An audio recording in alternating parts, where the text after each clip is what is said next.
Hey everyone, thank you so much for joining me today. And I have a very special guest that I'll introduce in just a moment, but I just wanted to remind you that if you are up for sharing your story on our channel sometime, we'd love to have you on. Your story can make a big difference to people and your story can become someone's survival manual. So reach out to me. All the ways to connect with me are beneath this video.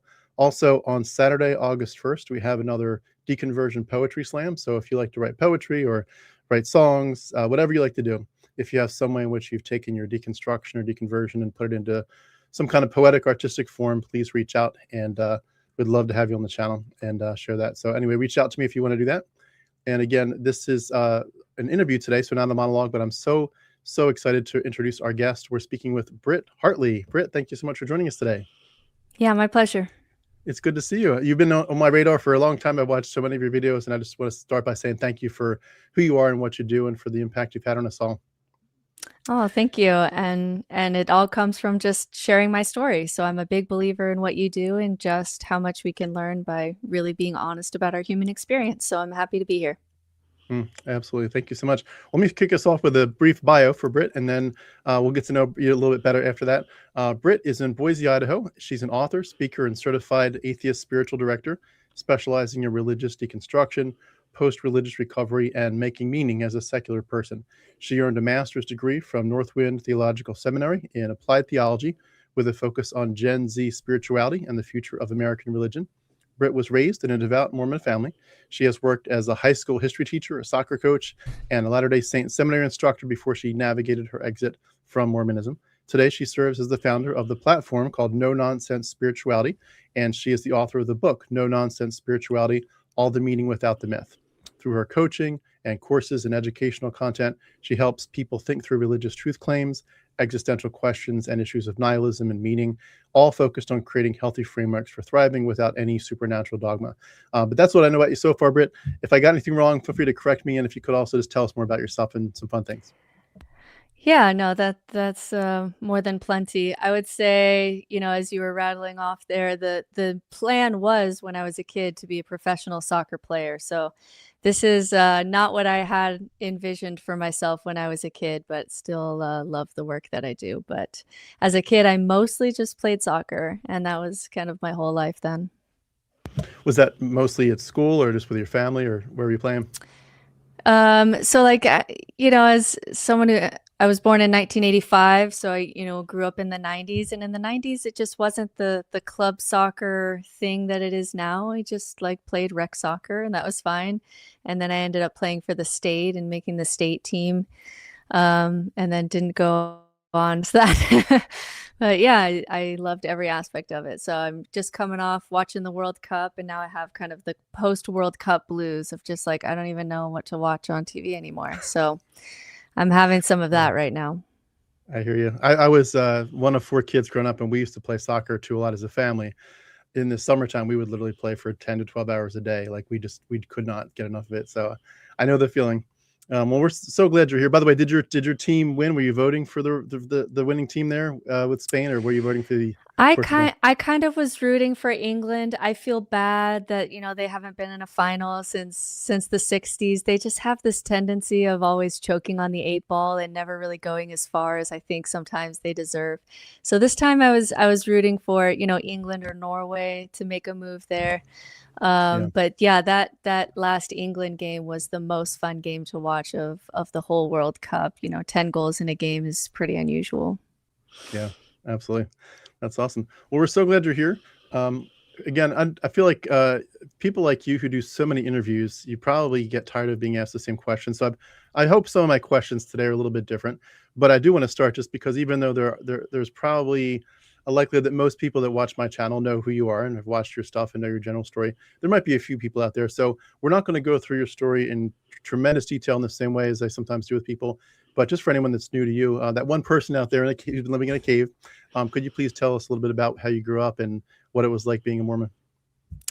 Yeah, just in a minute or two. I was raised Mormon. I had a lovely Mormon childhood. I didn't experience anything like sexual abuse. I wasn't gay. I didn't really have major issues with it. It was a lovely community to grow up in, if I'm being perfectly honest. By the time I became a teenager and my rational thinking skills came online, I certainly had some questions and some doubts that, I wish I could have told my parents, hey, I'm experiencing this thing called cognitive dissonance. But I didn't have the language for that. It just came out in just kind of like teenage rebellion and punk rock and things like that. And ended up getting kicked out of my home when I was 16, which was very traumatic for me.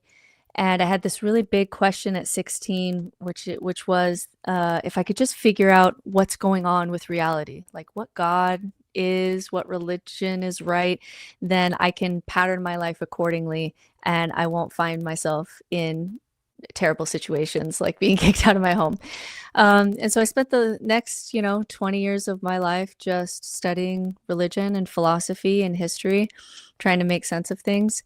Eventually through that process, by the time it was time to write my dissertation in theology school, I had to recognize that I'd lost my faith in God through that process and was really flung into a period of nihilism and existential crisis due to the death of God and all the things that die with the death of God for me. And found my way through that through various tools in religion and spirituality and philosophy. And so now I really help people who are anywhere along that process. So I help people who are wanting to deconstruct to be able to do that with a little bit of grace and witnessing that. And I also help people who are more on the reconstruction side who want to start, rebuilding family culture or replacing things that they've missed, or dealing with existential fears that come up when you deconstruct religion. So anything along the deconstruction, reconstruction journey is where I really like to hang out now. Do you prefer to be doing more like interviews or monologues, or do you prefer to meet with people one-on-one? I like both. Any time that I can just talk either about my own human experience or hear someone else's human experience where we skip 20 years of small talk and just go right down to like, how is it really like being a human for you right now?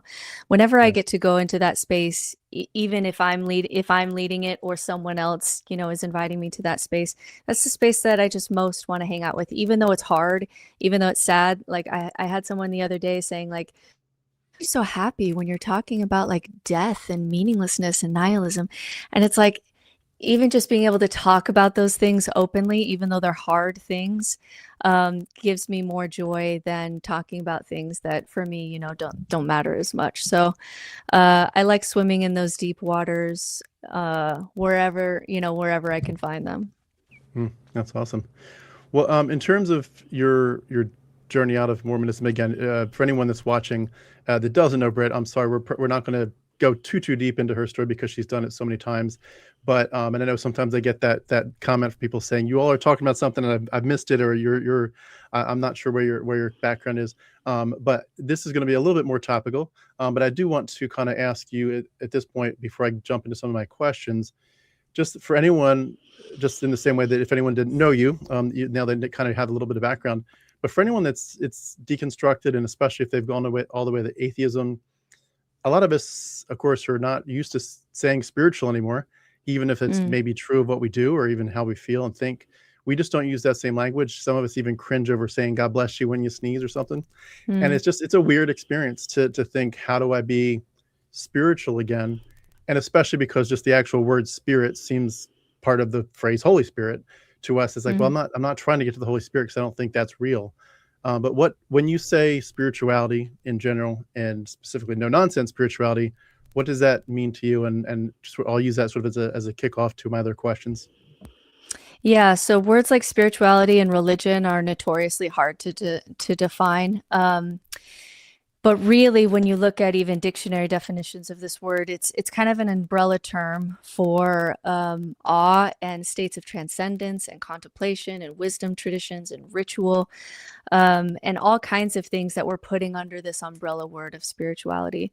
And there's a couple reasons why I use this word, even though I recognize that there's an allergy to this word. I call myself an atheist, a spiritual atheist, and both words are really problematic for people. And I understand that, but the words are really difficult in this space because we don't have secular words that mean the same thing. We do not have a secular word that means everything that we mean when we say the word, spirituality or having a spiritual experience. We just don't quite have the language because this language has been, come to us from religion. And so I'm much more of a fan of, rather than trying to create a new word, which as one person seems like a problematic goal, I'm more in line with other atheists who say, like, I understand this word has maybe a problematic history, but if we're moving forward, we need to kind of take some of the things that are under this umbrella. And so I'm a fan of recapturing this word and kind of brushing the dogma off of it, because a lot of our language is like that, like even something like saying goodbye. Well, that used to mean God be with you. And we kind of lost that over time, and now it just means goodbye. And so I'm a little bit more of a fan of rescuing this word so that religion doesn't have a monopoly over all of the tools that are really good for people. And I just want to, by saying I'm a spiritual atheist, then I'm saying, hey, I want all this good stuff. I want all of these tools. I want all these experiences. I just don't want to have to believe things that to me are unbelievable to get there. And so by calling myself a spiritual atheist, that's the best way that I've found to try to kind of express where I'm at. But I understand that the language is very problematic. Sam Harris tried to use another word. He ended up using spirituality. Carl Sagan was very comfortable with the word spirituality. And to me, it's just part of taking back what religion has claimed a monopoly on. And most of the definitions that we have for spirituality does not mean that you have to believe in spirits. It's more about meaning and purpose and ritual and awe and all these other things. Yeah, I completely agree. It's funny, you're making me think of the word bless as well. When I was just visiting some family and friends in Pennsylvania. I'm here in Georgia, but visiting some family and friends in Pennsylvania 2 weeks ago with my kids. And I was with a friend who was still a Christian and still confused a little bit about my journey.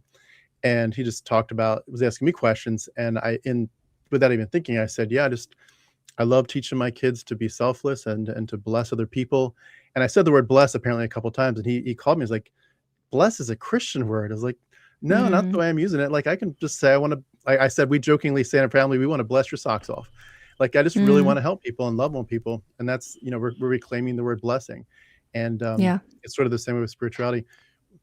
We're going to comment on that? I'm sorry.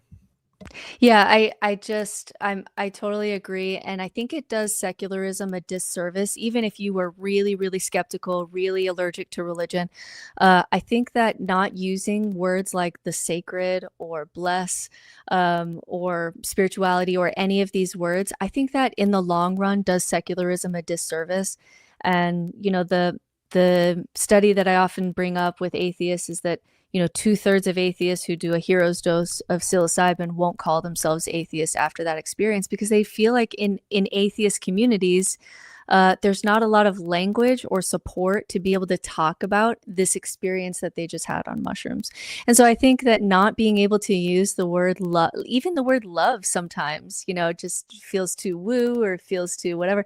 And I think if we, in the secular, conversations, if we're not using words like love and sacred and transcendent and values and spirituality, then anyone who has those kinds of experiences feels like they have to go back to religion to talk about it. And so I think that that's a long-term disservice to, even if you were a very secular person.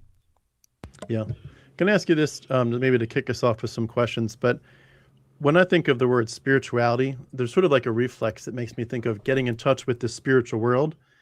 And I've thought a lot about, through the healing process of my journey and the people that I'm honored to talk to on the channel, that a lot of us are in many ways just going back and re-parenting ourselves. We're doing the shadow work in a sense. Do you feel like spirituality to you and the way you think of it and experience it is more about connecting with the universe and bigger things like the higher power kind of spirituality? Or is it more like when I deconverted, I realized I've been praying, but I've been talking basically to myself the whole time. Is spirituality more about just getting in touch with yourself? Not to say I'm God, but just to say that this is more about the fact that I don't know who I am. I say I want to love myself, but I don't even know who I am because this religion stole my identity. Is spirituality and more about getting back to yourself, or is it more about connecting with the universe around you, or a mixture of both? Yeah, so spirituality, and this would be how I would even define it when people ask me how to define it. I define it as, deep connection to inside of self and connection outside of self. And for some people, that connection outside of self is higher power, is supernatural in some way, even superstitious in some way. For me, connection outside of myself doesn't include that element, but for other people, it does. When I'm working as a spiritual director, it's never ethically appropriate for me to say like, oh, that's not a higher power, that's your brain. That's just not appropriate in that format. And so it's not my job as a spiritual director when I'm working one-on-one with people to tell them what is reality, because like I don't know either, and so that would be very unethical to do. More so, I'm just trying to help people to increase that connection to themselves in a way that feels authentic to them, and also increase that connection and that belonging outside of self. And that can be for some people a higher power. For many people, that can be the human story, that can be nature, that can be words and ideas, that can be there are many things to connect to outside of yourself that is very good for you. Like it's very good for your neurotic brain to connect outside of self. So when I'm working one-on-one with someone, it's never my place to say what they should call that. Some people call that God. Some people don't like to use that word. I use whatever language is resonant with the client. But for me personally, it's more about how do I connect inside of self and outside of self.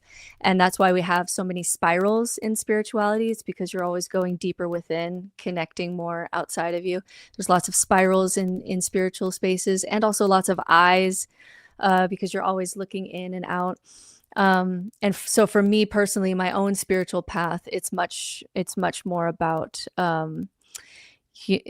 connecting outside of myself is not going to have that supernatural element, because that's what resonates with me personally.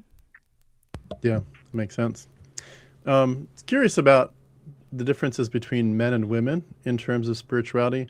In my experience, men are often very driven towards mastering theology and trying to slice and dice everything up. I went to Bible college to be a pastor and theologian, missionary, and all that, and surrounded with the preacher boys, men who were trying to get ready to do ministry and become pastors.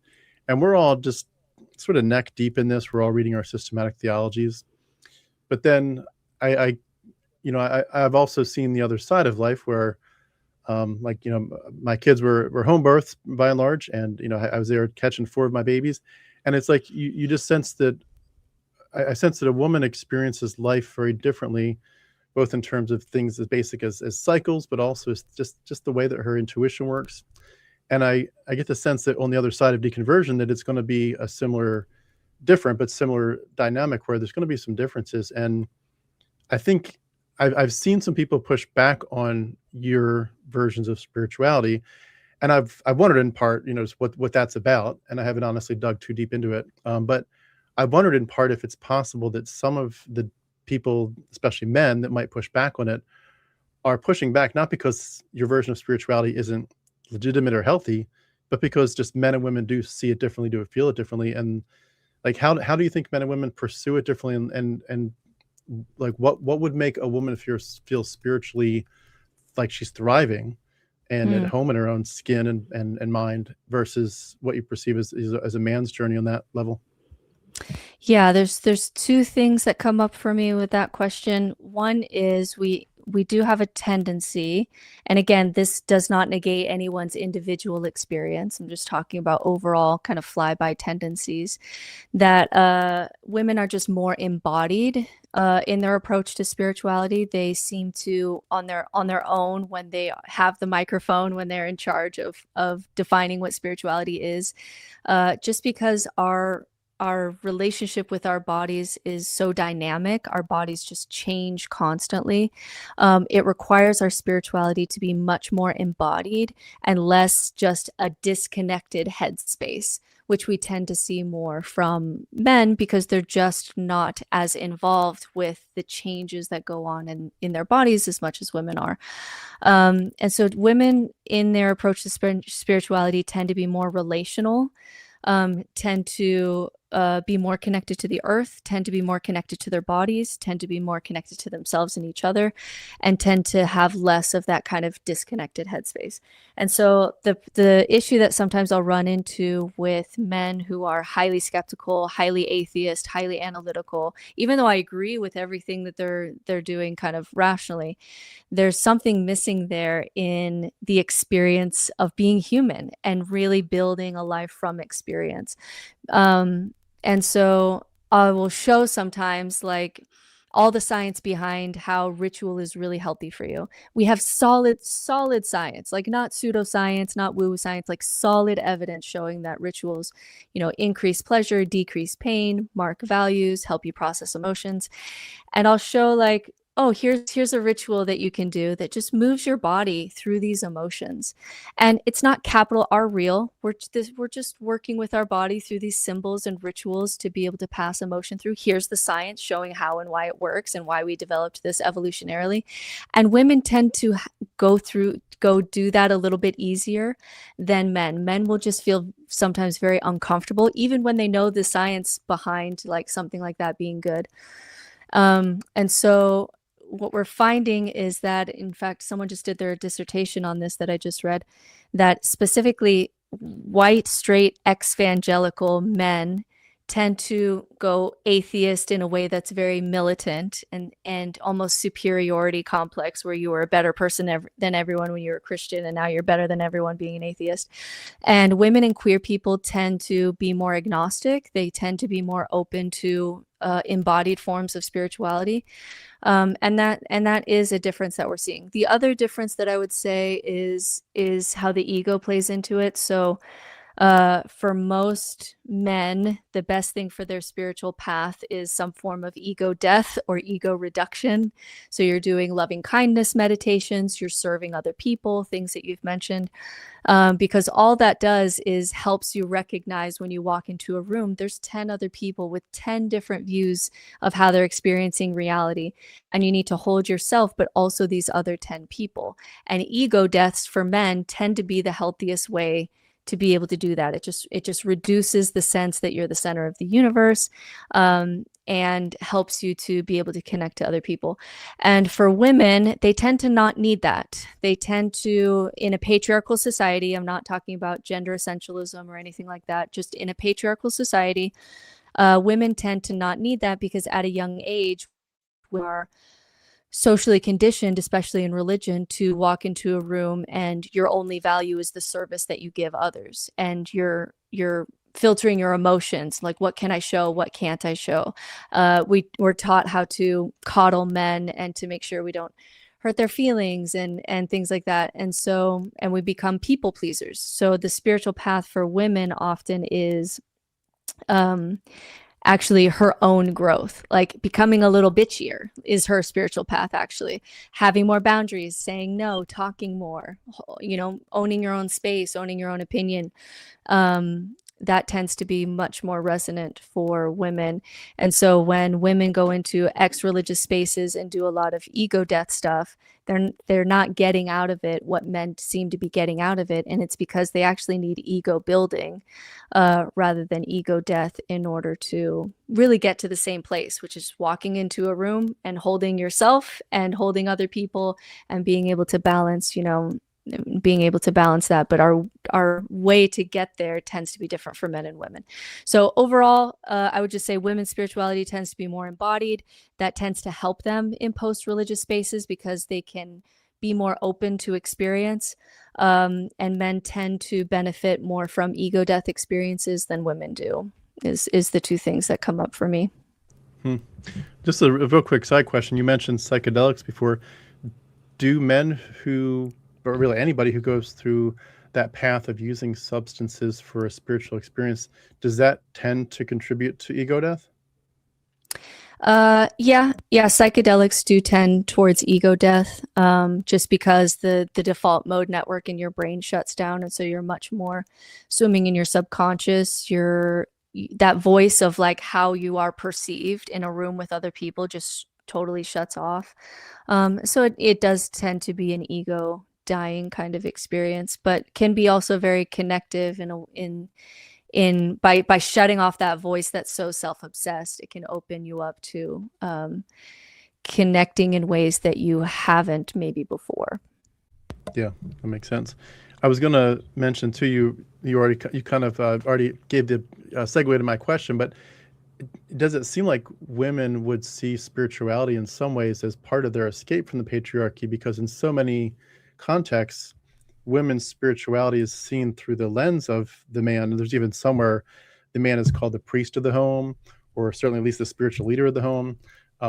He's seen as certainly the one that's going to lead the spiritual vibes of the home, and women are sort of assumed to follow his leadership and his vision that God's given him. And it's almost like just like as Christians, we would say we don't go through priests anymore. We go right to God through Jesus. We don't need to go, pray to with a Catholic priest. I was from an evangelical background, but in the same way, it's almost like the man being the priest of the home is no longer relevant if spirituality is sort of a equal game for everybody. I would imagine that some women feel like it's the more spiritual you are, the more you're kind of saying, I don't need a man. Kind of like if you're relying on him all your life for finances, and all of a sudden you decide to go back to school and you realize you can get a really good job. You're like, he can still provide, but I don't need him. I can provide for myself. Thank you very much. And it kind of, it's got to be very liberating. Do you feel like that attraction that I feel like in our society is hopefully growing, that the patriarchy is dying out a little bit, at least in its most toxic forms? Do you feel like that's encouraging spirituality more right now? We're definitely seeing what you're talking about in the data. So in the data, we're looking specifically at Gen Z men and women to see what are they up to.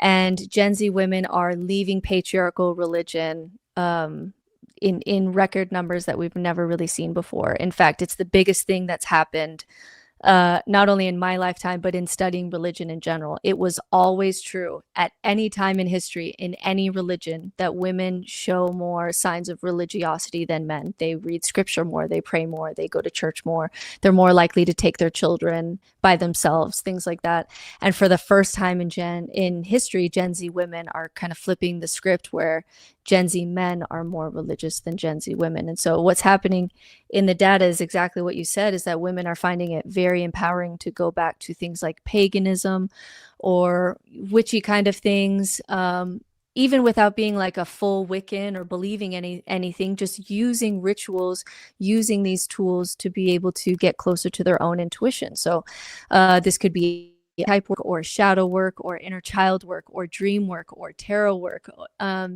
or studying mythology. And all of this is really giving women the opportunity to really get in touch with their intuitions to be able to make their own decisions. And they're finding that, especially Gen Z women, finding that very empowering. Men seem to be struggling more post-religion, which makes sense because patriarchal religion was built for men. And so leaving it, especially in a patriarchal society, it tends to hurt men more. So women will leave religion. It'll be hard. They'll be punished for it for sure. But they're more likely to be able to find a group of 10 women that they can go have lunch with and who become really like a close community. And there's more, as a woman, I have a lot more freedom to call up 10 women and say, I'm really struggling in my marriage. Can you guys meet me for lunch? And I'll go to lunch and I'll cry and I'll talk about whatever. And that's socially appropriate for women to do.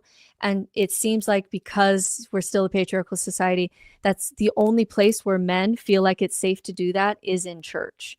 And so men are struggling post-religion. They're struggling with their sense of identity. They're struggling with being able to connect with each other and be able to build community without women doing all of that invisible labor. We're seeing Gen Z men return to religion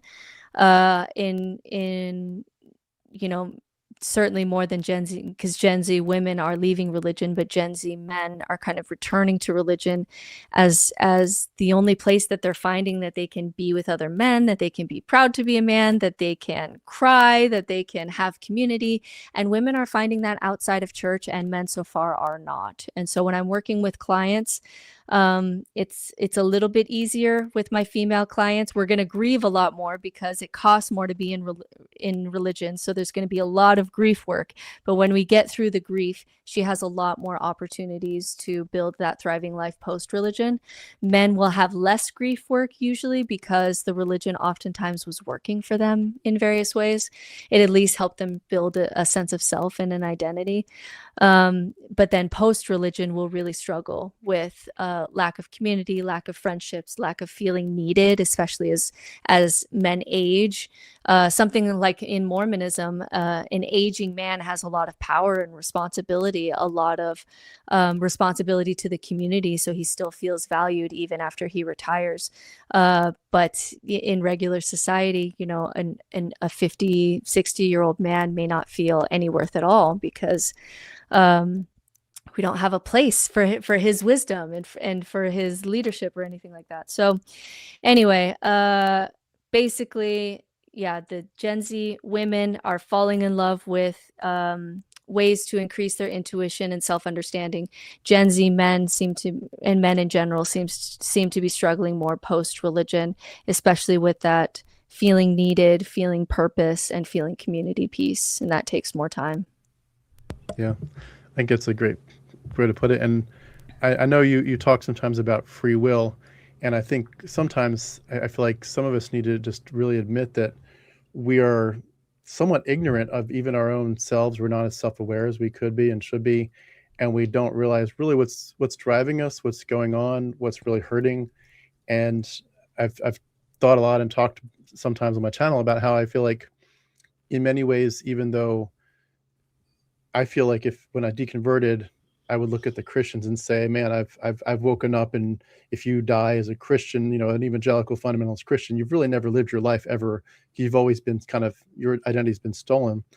But I feel like a lot of us, even though we've deconverted, are still being driven by so many of the old worldview motivations and constructs. And in many ways, we're atheists, but we're still not really living a day of our own lives if we're not, intentional about this. One of the topics I wanted to ask about on that note is self-deception. Whether some of us might be tempted by toxic positivity or some kind of even spiritual egoism or fake spirituality. Certainly with social media, it's easier to sort of pretend, here I am, here's my picture of me on the mountaintop or at the sunset at the beach. And, we feel like we're being spiritual, but we're just putting one another mask. Do you feel like some people are pursuing spirituality in name, but it's less about actually healing or reclaiming their identity, and more it's just like it's like a prettier cage, but it's still a cage, and it's less about spirituality and it's more like a version of escapism. Does that question make sense? Yeah, you're talking to kind of spiritual bypassing, which is really rampant in New Age spaces. I would say sometimes even more so than in religion. And spiritual bypassing is just when you use anything that you'd put under that spiritual umbrella to be able to bypass emotions that you don't want to feel. And that's really, really rampant in New Age. And I call that out a lot, and I get a lot of pushback about that. But really what we're learning is, yeah, you can walk out of a religious building. Like, that's fine. You cannot agree with, Mormonism. I could list all the reasons that Mormonism is wrong and not true, and I could walk out of the building. But what we're learning, what we have to accept, is that we co-evolved with religion for a reason. We created religions for a reason. And so you can walk out of the building.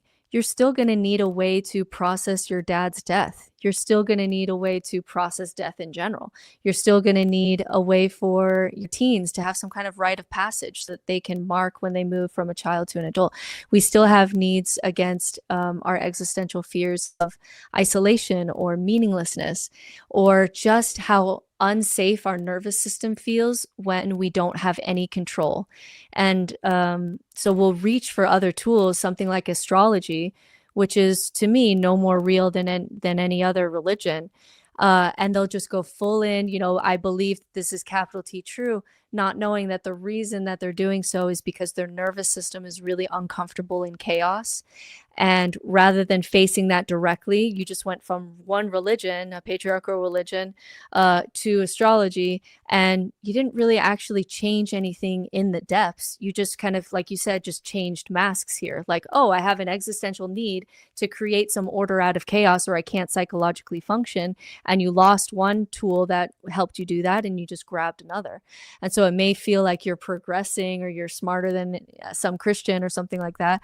But in reality, you just traded tools to be able to escape the deeper fear that you actually have to learn how to sit with. And so, like, as a spiritual director, I never challenge someone's beliefs directly. Again, that's unethical. But what I will say is, oh, this person moved from this to this to this. What's driving that? What's the fear that's driving that? What's the motivation that's driving that? And if we can get tools for that fear, then you're free to believe what you want to believe, but you don't have to believe it in order to survive or in order to psychologically function. And that's what I'm really trying to get to. Can I get you the tools that you need so that you're free to explore beliefs and change beliefs, because you aren't psychologically dependent on it. And that tends to be a healthier way to approach beliefs, is if you can figure out why you're drawn to something, then you can figure out the fear that you need to face and get more tools for. Yeah, I agree. I admit too, as a skeptic, I think I'm a skeptic. I try to be a skeptic in some ways. I almost at times cringe when I hear certain words, like someone will say, "Hey, I left Christianity and now I'm a witch," and it's kind of judgmental. And I admit it. I'm not sure what that means to somebody when they say I left Christianity and now I'm a witch, or now I'm a Wiccan or whatever, a pagan. Sometimes I feel like it sounds like you swap religions, and other times it's when you dig deeper, it's like, no, that actually doesn't sound as unhealthy as I thought at first. And I think it's a growing process for me to not be as judgmental about that stuff. But Yeah, it's especially interesting. because most of the women in that space, like most of the people using those tools who will go through a tarot deck once in a while, don't believe that the universe spun in such a way that you could only turn the card that day. Like, you definitely get, fundamentalist tarot readers who will try to make the science fit that. But most, the thing that makes me not discriminate against that space is that especially women and queer people in that space, are really using it just as a tool. Are like, find it fun, find it to be self-illuminating, and aren't really going hardcore into fundamentalism that this is somehow capital T true and everybody needs to be doing this and I'm going to become a missionary for this. That's what we do. That's much more common in Christianity than any of those kind of pagan occult spaces. Mostly people are just using these as tools without really having to believe in fundamental truth claims about the universe, which can be very healthy. Yeah. I think too, it's been a good reminder to me that those of us who were fundamentalists before tend to, even if we're atheists, we tend to still be fundamentalists and very black and white. And I love the train analogy where it's like, look, I think I got off at the very last stop, which is atheism, which just says, I just don't think there's anything out there. I don't think it means anything. I think we're just animals. I think I'm a materialist. But it's like, that's, for some people, that's a train stop way too far. They need at least one or two, maybe even 4 or 5 stops before. And if they go too far, they truly get into despair and depression, or they just feel like this doesn't make sense to them. The whole idea is there's got to be a reason. There's something rather than nothing. There's got to be a reason that there's beauty in this universe. And I understand it. It's a hard thing to do in some ways. But I think a lot of us who are more fundamentalist atheists need to admit it and say, like, look, not everybody needs to land the same way we do. And it's been great. And I'm going to ask you more about parenting later, but it's been great to remind myself that even with my kids, like to say, as they get older and think through this, they may not like the word atheists or atheism when they're older. And I have to be okay with that. I have to give them that thought autonomy. But anyway, go ahead. I'm sorry. No, please go ahead. The point of humility for me, talking about, getting off our high horse as atheists, which I think we should talk more about in general, because it's so easy to make fun of religion and it can become kind of emotionally addicting. But really the thing that humbled me is, like, I have a brother who's an active Mormon, and what I had to accept, especially when you lose that free will piece, is that I didn't choose that authenticity and truth seeking were high core values for me. I never like sat down one day and saw the list of, I don't know, like 150 core values and chose that one. It's just as I bumped around in the world, you kind of create a hierarchy of values and you discover what your core values are more than you consciously choose them. And so I didn't consciously choose that. Like authenticity and truth seeking and honesty just mean so much more to me than other core values, just in my body. Just, you know, like violations of these core values bother me more than violations of other core values. And when I look at my brother, who, like, I don't have free will, he doesn't have free will, he didn't choose that loyalty is his highest core value. And there's benefits to the core value of loyalty. And that causes him to have a different experience in Mormonism as a Mormon man than I did as a Mormon woman who was very, into authenticity and truth seeking.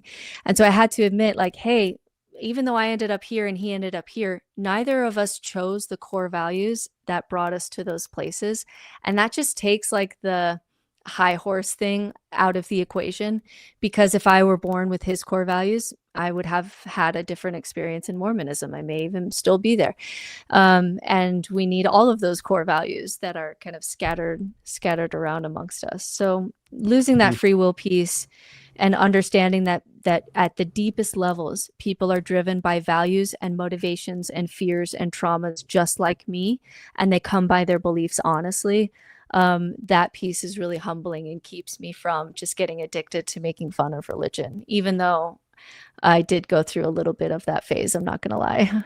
You know, sometimes you got to go through your little Christopher Hitchens phase before you realize that you're just being an ass. I hear you. I did at least. I'm actually working on a monologue. I've got a lot of monologues I'm working on. There's never enough time with four small kids, but I'm working on one that's called "Atheists, You Are Definitely Not Angry Enough." And I feel like in some ways we tend to say there's an angry atheist phase, but then you get over it and you start realizing you were an asshole and you get nicer. But I think there's a part of us too that needs to say, this thing is a mind virus. It's stolen our society. It's stolen many of our families. It's stolen my marriage. My marriage just ended over it 3 months ago. It just ruins so many lives. And in some ways, I feel like we need to obviously be nice to people individually, but as a society, there's a part of me that wants to speak up respectfully, but still very bravely and say, you all don't realize this thing, and it really needs to die in our society, or else we're literally going to be destroying ourselves eventually. Now that we've got the weapons to do it, we're going to destroy ourselves in the name of God. I completely agree. Becoming nicer as an atheist doesn't, to me, mean not calling out things that cause harm in the world. And so the way that I try to operate, I don't always live up to it, but the way that I try to operate is being hard on ideas that cause harm in the world and soft on people, because I was once a Mormon, like not just a Mormon, like I was kind of a little bit of an apologist for Mormonism. Like that was me, like, so I can't just say that all religious people are stupid. Because there were reasons why I was drawn in that way. So yeah, I just think we need to continue to be harsh on ideas that cause harm and soft on the people who are, like, I really believe people are doing the best they can with what they know and what they fear and what they're driven by. And to not feel like you're fundamentally different in your humanity. And that happens in a deconstruction. At the beginning of a deconstruction, you'll feel like you're so different than anyone because, like, I'm an atheist. I live in Boise, Idaho. All my family on both sides are all Mormon. And I felt very, very isolated. It's very lonely. And as you continue your deconstruction, and you get to that place where you realize that at the deepest levels, humans are more alike than they are different. I'm now in a place where if I choose to, for certain family rituals, I can attend church. And even though at the surface level, they've said the craziest thing that you've ever fucking heard, if I drop into that deeper level, what are they really saying? They're saying they're afraid of death. They're saying that they hope that they see their grandma again.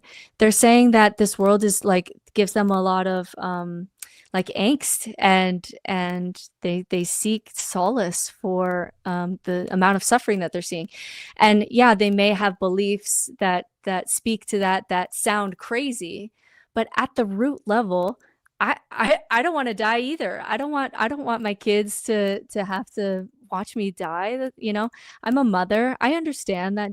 And so as you go in your deconstruction, or, you know, in your atheist path, I think there is value in getting to a place at the deepest level, even though you've said the craziest fucking thing I've ever heard. It's being driven by something that I deeply understand as a human. And so I'll leave church, Mormon church. They're crazy, but I'll leave feeling connected to humanity, because everything that's driving everything that they said is something I feel too. And that helps. But yeah, every day I'm still hard on ideas. People will get offended because their identities are wrapped around that idea. And I like, I'm not sorry. Like, I'm not attacking you personally. It may feel personal to you because you've wrapped your identity around it, but this idea is causing harm. I'm seeing clients every day where this idea is causing harm, and I'm going to push back on it while also understanding that people are people just like me underneath. Yeah. I want to ask you a question in a second about trauma responses, but just real quick, because of what you just said, a phrase you used, people are doing the best that they can. I use that a lot myself. I have over the years, and someone had a response to me recently on an interview that it just really made me think.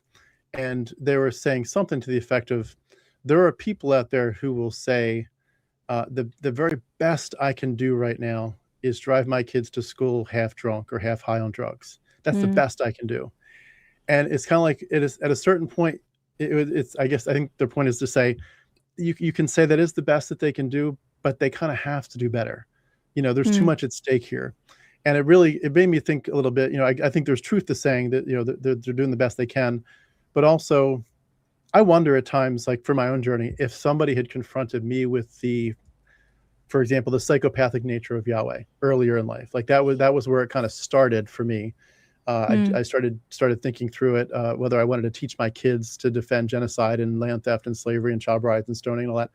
That's where it started, and it moved into comparative mythology and eventually deconstructed and deconverted. But like, I do wonder sometimes if someone had ever confronted me and said, Tim, do you really think it's okay to have sex slaves, you know, in the name of God? Do you really think it's okay to take 12-year-old girls as child brides in the name of God?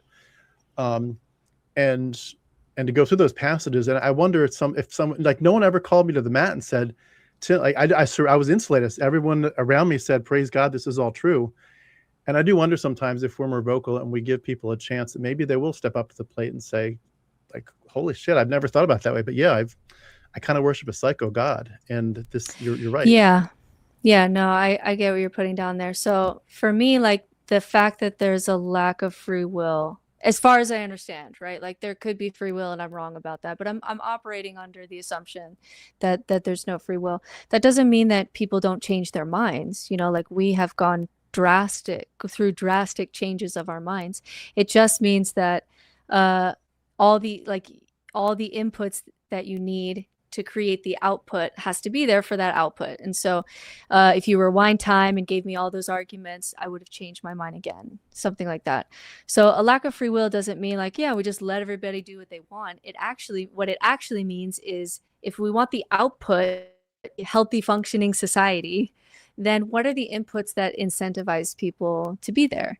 And so that allows us to work with the system rather than against our own brains. And so I absolutely believe that, like, we should have good, solid arguments against religion floating around and be talking about these things, because you never know when that's going to, you know, knock a domino down in someone's brain, and they're never going to think about it the same way. And their life will improve, especially for women in patriarchal religion. Your life will improve so much upon leaving religion. So I'm definitely a fan of all that. The way that I think, though, we should go about it, knowing about the human brain, is you have to do that with vulnerability. I will get further in a conversation saying, hey, I was a seminary teacher. I really believed. I tried to get closer to God by going to theology school. I wasn't doing it to disprove God. I love my Mormon family. I really value, mom and dad. I really value some of the lessons of Jesus that I was taught. I valued the community that I was raised in. And when you can meet someone like that, where their ego defense goes down, they can actually better hear my story and here's some problems that just don't add up for me, that make it unable, like even if I tried, I couldn't believe in this God, and I definitely couldn't worship this God. But they literally, like, from what we know about brains, they literally cannot even hear that. It will go in one ear and out the other. They'll have defense mechanisms against all of it. They won't even know why they're doing it. Their brain will just do it on its own. Because if you come out guns a-blazing and say, Joe Smith is a pedophile at Thanksgiving dinner or whatever, the wall is going to go up and they're not going to hear you. And then what was the point of like destroying those relationships when they didn't even hear you? But if I can talk in a way that lowers down those ego defenses, that, hey, I'm not trying to take all of your meaning and purpose. I'm not trying to steal your community. I'm not trying to take your identity. I just want to share vulnerably. Like, this was my experience. These are the things that troubled me.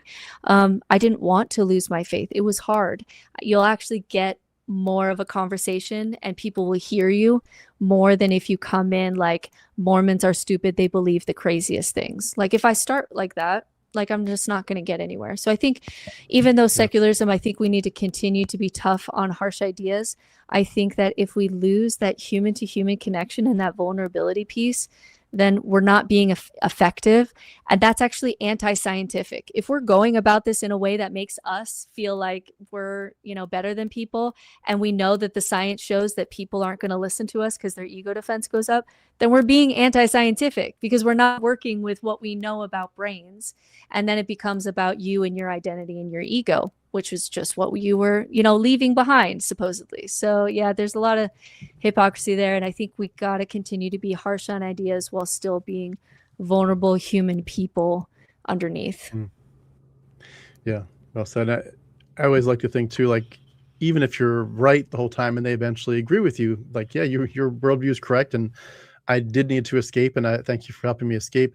If the whole time those conversations occurred over the years, we were jerks to them, then we're still not necessarily going to have much community with them or fellowship with them in that sense, because they still think we were jerks to them during their deconstruction or early deconstruction phases. And I love how on the David Ames from the Graceful Atheist podcast, he talks a lot about secular grace and how like it makes me think a lot about that old song, "They'll know we're Christians by our love." And I'm thinking like, they'll know we're atheists by our love. You should be able to have conversations with people about religion, and when you're done, go out for a drink or go out for pizza and still be friends and still give them a hug. But I do want to ask a question. I want to come back. You talked about rituals. I want to come back to that in a minute. But the one question too, sort of all my questions are we're kind of touching on stuff, and you're giving me great segues. I'm not sure which segue to take, but trauma responses. I think in some of your talks, you've noted how the identity of being a quote unquote truth seeker can itself be a bit of a trauma response. It's probably not always, but it can be. And it's like a way to stay in our heads so that we don't feel the wounds or the pain. And how are we going to tell if our big, massive quest for wisdom and truth is truly like expanding our minds and wanting a lot of truth and to live an examined life as opposed to an unexamined life, or if we're sort of intellectually evading stuff like our fear of freedom or any number of other things? Like, when does it become a trauma response to say, I want the truth more than anything else? Yeah, it's a tough question. So for me personally, truth seeking became like a really high core value for me after getting kicked out. And I think it's because after leaving Mormonism, I couldn't trust my emotions because my emotions have been manipulated. And you can see how singing a hymn with people can be very emotionally manipulating. Or even from the time I was a young child, we go up to the pulpit and a parent whispers in our ear, I know the church is true. I know Joseph Smith was a true prophet. We're doing it in front of 200 people. Like these are emotionally manipulative things. And then I also had a lot of like internalized patriarchy that women were just more emotional and therefore less rational and therefore less trusting, or less, I'm able to trust them less. And so the first half of my life, like I really didn't read a lot of, female mystics or female authors. It was really that systematic theology that you were talking about. It's systematic philosophy. And I have a mystic teacher, my Sufi teacher, who really challenged me on that. And why should truth be your highest value? And does truth matter more than well-being? Because if truth matters more than well-being, then why are you seeking truth? Why does truth matter so much that if you choose it over well-being, it's actually adding suffering, right? And then it also challenged me that rationality is a hard ground to stand on when you're an atheist, because if we developed evolutionarily um, not to see truth, but to, have evolutionary fitness and see according to what evolution kind of wants us to see or notice, then how can we trust our own rationality when we know that we didn't evolve for truth? No species evolves for capital T truth. And so rationality itself becomes a difficult ground to stand on, because it's like, wait, why are we valuing this over well-being? And how are we grounded at all in trusting rationality more than anything else, when evolutionarily we maybe shouldn't be trusting our rationality so much? And that really got me to dig into, okay, why do I care about the truth just more than anything else? And really it's because it's the place that made me feel the most safe. That if I could play in a world of ideas and figure out what was true, then I'll be safe, because I knew what was true, and then I can pattern my life according to what is true.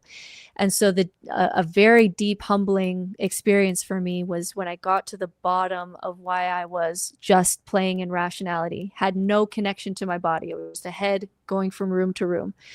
The humbling part about it, I lost my train of thoughts. Sorry, I'll get there. It was humbling because I had to recognize that it was a trauma response, that this was the place that I felt the most safe. And so the hypocrisy is that many people who just play in rationality are doing it because that's the place that they feel safe. And then people in religion are going to religion because that's the place they feel safe. And so at root bottom, we're still humans doing the same thing because we're looking for safety. And that was a moment where, I had to stop thinking that I was better than other people because the truth mattered. I felt like the truth mattered to me more than it matters to other people, and realizing, oh, this is a place of safety because my body felt really manipulated. My spiritual experiences or my emotions felt really manipulated in religion, and I just kind of cut that off because it just felt really unsafe.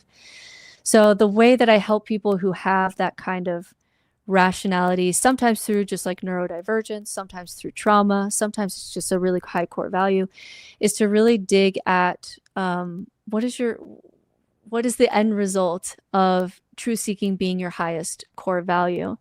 And because the only thing that we really can know is that we're experiencing creatures, that there's something to, it's something to be like me, and we have to really build there. I think that's a better ground to build on than trying to pretend like any of us really understand what's going on with ultimate reality and our rationality.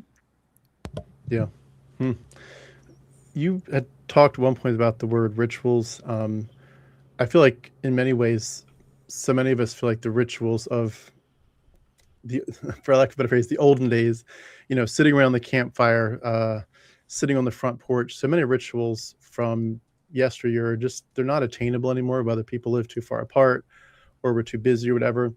But I was interviewing many years ago, Carl Sagan's daughter, Sasha Sagan. She wrote a book called Fantastic book.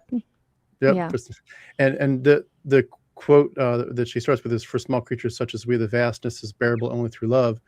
But she goes into these rituals, as you know, and I guess I wanted to ask you, what are some of the rituals that you've put in place or you're pursuing that have meant the most to you over the last few years? Yeah, I'm a big fan of that book. I've recommended it many times, and I love that she was just, she's the daughter of Carl Sagan. She's trying to build her secular family, and she's realizing like we don't really have like a family culture, and she's really digging into the science of rituals. So I'm deeply affected by her work. For me personally, this is where I'm going to differ from people who are therapists or psychologists, because that's just not my education, even though we often end up in the same place, is that I just kind of used religion as a template because that's what I know and that's what I come from. And so I just looked at, for example, being raised in Mormonism. What do we do when you're a Mormon? Okay, Sunday morning is dedicated to moral education and family time and spiritual experience, right? That we're supposed to be having at church. Okay, I'm going to do, so for my family, we do Sunday morning kind of church at home. I read a book from the library, some kind of moral education. We talk about it. We do the calendar for the week, which is great for like reducing anxiety because kids know what to look forward to. We play games as a family where, you know, my husband and I, we give them our full attention and they get to choose to play hide and go seek or whatever it is. We go out on a walk in nature, and it's less than an hour long. It's not as long as I spent in Mormon church, but it's really good for my kids. Okay, and then we used to mark our values before we ate. We'd gather at a table and we'd hold hands and say a prayer. I don't feel comfortable doing that, so what's something that we can say here? So we have a phrase that we say that's meaningful for us. It's just a short sentence, and it's really beautiful. And now my extended family just knows that we say this before we eat, and they're just kind of have to be on board, I guess, if they come over. And so it's just, and having, like, we used to have temples on the wall, you know, to show as Mormons, like, these are things that we value, or people that we value, like Joseph Smith or Jesus. And so I was like, okay, what are the images that really like remind me to be my best self between me and my partner? Quotes and images and people that we want to have around in our house. We want their stories in our house, the way that Joseph Smith was, you know, in my house growing up. And I'm not super a fan of that. I wouldn't do that in my home now, is what I'm saying. And so I just kind of ended up using religion as a template for, like, what did religion do? How can I adjust this ritual so that it matches my core values and my partner's core values, and really create a family culture using this as a template. And what I didn't know at the time when I started this, I'm just doing this from a religious perspective because that's my education. And I ended up learning along the way that, like, oh, psychology is really backing this up, that like family dinner is like one of the things that drastically reduces anxiety and depression in teens, especially when you do something like mark your values before family dinner. And like going over the calendar or whatever we were doing, I found along the way that, like, psychology says, yeah, this is really good. This is fantastic for kids. And my kids so far, they're between the ages of 7 and 14, seem to be well-grounded, seem to be doing really well. And so, yeah, it's like I accidentally discovered why we co-evolved with religion, why religion can be psychologically good for us in some ways. And so I had to do each piece intentionally. What does a Sunday morning look like for my family? What's a story that I want in my house for my family? And when I went through all of that intentionally, it ended up creating a really beautiful home family culture that represents my unique family. And I really value that. Like, it took a little bit more work than just like walking into a church building and them giving that to you. It took a little, like anything good in life, it took a little bit more work and intention, but now my family culture is just very grounded, and we have rituals and things that we return to again and again, and holiday traditions and stories and all of that. But it's in a way that I can fully invest in without Joseph Smith being on the wall, which would be problematic or whatever. Yeah, for sure. That's awesome. I love it. I feel like that's something I'm struggling with at the moment. We do, my kids and I would do like a family time at night where we all talk about our day, and we sing some songs we've made up ourselves, which is really cool. It's kind of nice to, like, there's songs everyone knows, but it's like kind of nice when you have your own set of songs, family songs that you made up. In terms of just while I'm on this point, a lot of us, I think, struggle with spirituality, not because we struggle necessarily with understanding it or whether we want to use the word or not. A lot of us struggle just because we're too busy. And it's not like we're choosing to. I know I've got 4 kids. I've got friends that have 4, 5, 6 kids. Life is like, it's either you pursue spirituality or the dishes don't get done. And it feels like in some ways the challenge is like both to carve out that time, but also to make if it's possible to say it this way, to make doing the dishes spiritual. And it's funny, we would have said that as Christians, we would have said, you do the dishes as unto the Lord. You do all that for him. You're not, when you serve your family and you put, you hang up the clothes, you're actually serving Jesus. You're being his servant, not your kid's servant or your husband's or whatever. But it's like, in some ways, I feel like we're struggling so much because we're too busy. And you could argue, well, maybe we're not as busy as we think we are, but a lot of us are. I mean, I feel like I live in a hypervigilant state because it's like, if I don't live in a hypervigilant state, a lot of things fall through the cracks very quickly. And it's hard because you feel like part of spirituality is almost like you have to slow down enough to just say, what does that mean for me? What does it look like to live a life that's connected to my own thought life, to my own consciousness, to this planet? The idea of going out at night, for example, and just staring at the stars for 20 minutes is like, that is a huge luxury, like in terms of time and energy. And yet it's so important. It's so important to look at the stars, to look at the sunset, to find that time. What do you say to somebody, especially people that are like, they really are invested in this. Like they think, yeah, you're onto some great ideas. I don't have time to shower and shave. I don't have time to do anything. How do I pursue spirituality, living a life? I mean, hopefully it's a phase. Hopefully as their kids get older, it gets quieter a little bit. But, in this phase, it's many years long where life is just so chaotic. How do you pursue spirituality at this point? Because I know you're in that boat yourself. Yeah, I got 4 kids too. Yeah, so I do think that we do have less time than certainly people from thousands of years ago. When we look at prehistoric people or peoples that are still even operating in matriarchal societies, small, tribes, we see that they have about 4 hours of free time every day, like at least 4 to 6 hours of free time a day. And then we have, all these technological advances, and we have actually less free time than like the 100 people tribe living in the Amazon. They're getting 4, 5, 6 hours a day of free time. They start their morning just kind of hanging out and chatting with each other, with other people. I mean, so I'm not about just using spirituality in order to just like be able to reduce your stress so that you can just work more in capitalism, because that does happen. So I do actually agree that we have less time, and that the pressures of how we've conducted society is maladaptive to a deeply sometimes spiritual and connected life. And there are real challenges with that are above my pay grade. I don't know how to solve those issues. What I can say though is what really helped me is, again, going back to the difference between how men and women do spirituality, is there did seem to be a pressure when I left religion that like, I need to meditate. Like I can't be a spiritual director without having like a meditation practice. And for like a year, like I have a torn ACL, so like my knee doesn't go all the way down to the floor, but I really felt like I should be able to sit in a lotus pose and meditate, because like that's spiritual, right? And I had this pressure, this weird pressure. Looking back, it's so strange to me, this weird pressure that like, yeah, to be spiritual is like going to Bali and like going on retreat and doing psychedelics with friends at a cabin for a weekend, and all things that like, as a mother of young children, I don't have time for. I don't even know what the hell you're talking about. Like I'm barely like surviving here.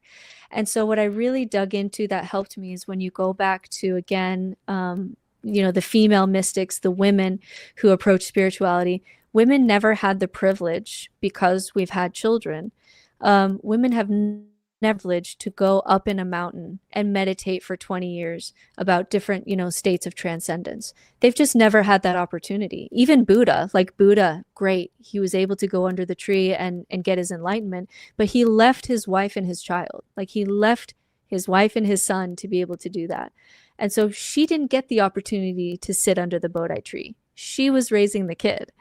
So there is this tendency that because, men still have really the microphone when it comes to spirituality, is that a lot of this pressure to be spiritual or have a spiritual life seems like things that like only men could do. And there's so many spiritual books that like the foreword is like, thank you to my wife who like kept the house running and raised the kids so that I could go on these meditation retreats and write this book or whatever. And what I realized by digging into more of the feminine approach to spirituality is that it has to be embodied in your life, or it's just not going to happen. And so I really started to, like, in each moment, how can I connect? How can I connect to myself, connect outside of myself? How can I drop in? But like literally like a second is maybe all that I get. And so my rituals reflect a life of a mother of 4 children, which means they're very short. It's one thing that I say in the morning. I have my little school necklace here, and I say Memento Mori. It reminds me that I'm going to die. It reminds me to kind of plan my day according to how I want to spend this precious time, this day. And that takes me what, like 1 second to, like, say that ritual. And then, for, family dinner, we say this one thing. It takes maybe 5 or 10 seconds. Or Sunday morning, we're actually spending less time at home than we did when we went to church.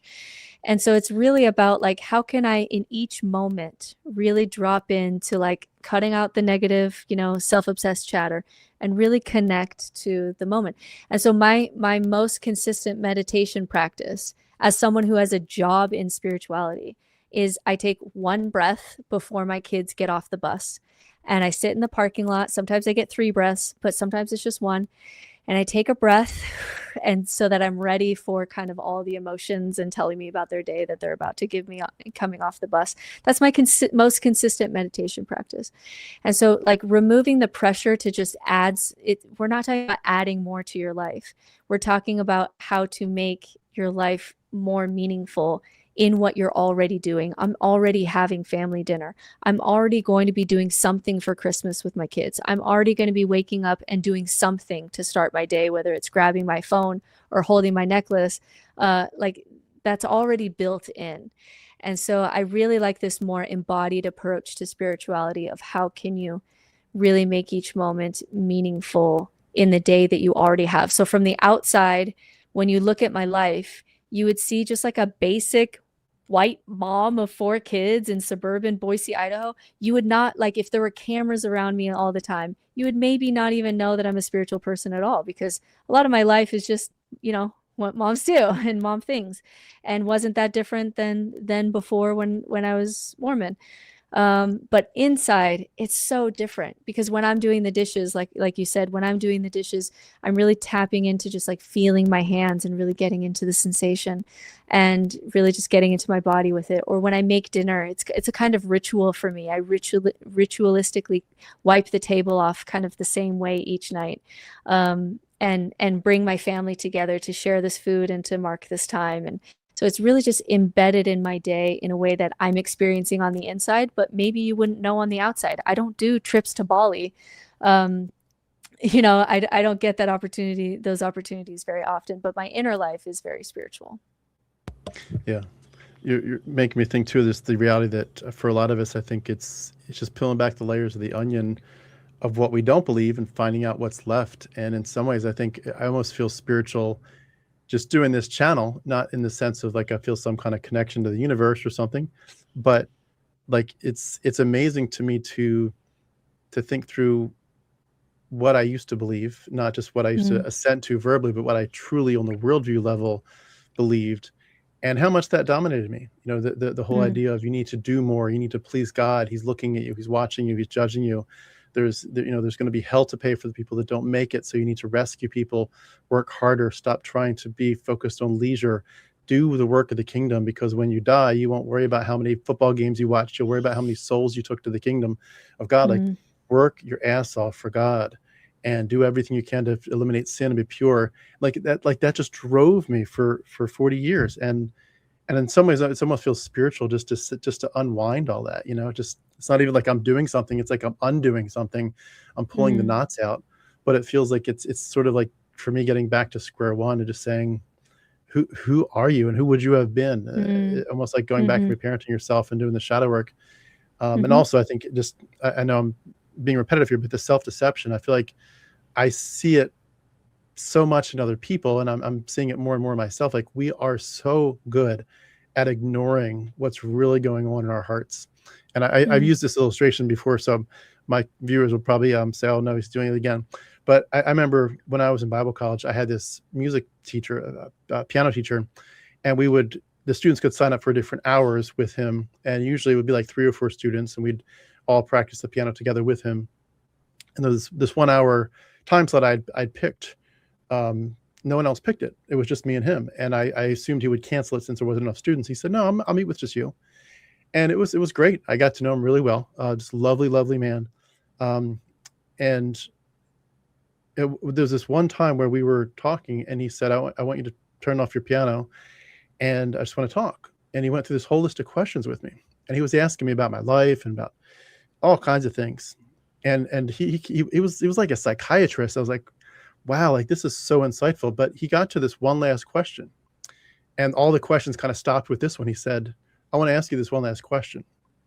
You feel completely worthless inside, don't you?"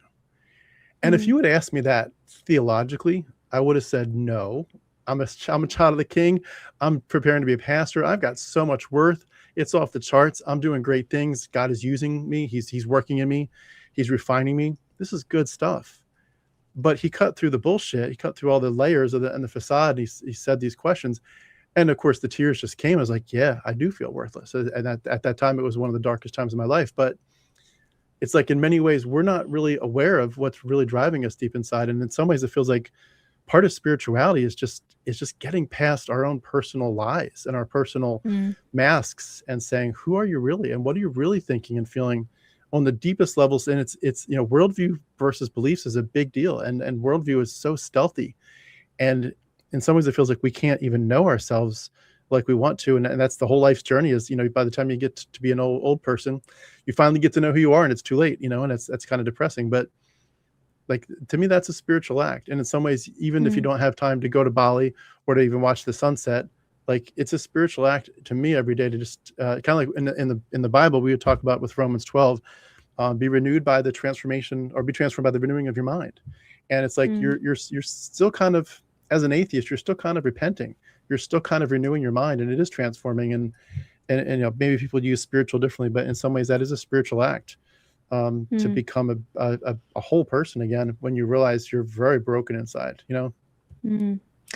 Yeah, it reminds me of, when during my time where I was really doing nuanced Christianity and really felt good about it, and certainly had an identity in that place. And if someone would have come up to me during that time and said, "Hey, do you know the reason why you're spending so much time in this like apologetics, mental gymnastics? It's because you're highly neurotic, and you're high in neuroticism and low in extroversion, and your brain's trying to avoid a full nihilistic crisis." I would have said, "What the hell are you talking about? Like, if you just put this scripture with this thing, with this church father, you can see," right? And I had no idea. I had no idea at the time that I was really being driven to do that, because my subconscious knew, hey, if she loses this God thing, we're highly neurotic, and we, I really bothered by suffering, and I'm just not going to do well. And so I really stayed in apologetic spaces longer than I think I would have otherwise, because there was something driving me underneath that I had no understanding of, that I had no awareness of. And so this is, again, going back to being really humble when we start to talk about rationality, because we know enough about the brain to know for sure we are emotional first, and we add our rationality second. Our politics are emotional, political values first, and then we add rationality after it. And so to say like, yeah, I'm just this floating head, just doing this rational project of Christian apologetics, goes against everything that we know about the brain. No, emotionally, I was doing that, avoiding an existential crisis, which was coming, which did come, which was actually really hard for me. So there was a reason that my brain was avoiding that place. And this is why, again, like going back to having a spiritual life, this is why it's never boring for me. And it used to be really, like, life used to be really boring for me when you lose free will and everybody acts exactly the way that you expect them to act. And I was just getting really bored, and existential boredom is really bad when you have depression. But having a connected life, the kind of life that you're talking about, where you're constantly digging into the root of why you're doing what you're doing, you realize there's a whole universe in there. Something will come up in me, and it's like, oh, my 14-year-old self just showed up. What's she got to say? There's a whole universe inside me that I'll never fully be at the end of exploring. I'll never really fully understand why I do what I do. I'm getting a lot closer than I used to. I'm much more self-aware than I used to be with all that shadow work and inner child work and stuff that you talked about. But like, I'm still learning so many things that are operating underneath the surface that I'm still not aware of. And so I'm connected to that life. And then I'm also connecting more outside of me. Like we just met and had this conversation. It's so beautiful. It's been such a lovely time. And so I continue to then, connect outside of myself, and that kind of connected life where there's a whole universe to explore outside of me and a whole universe to explore inside of me.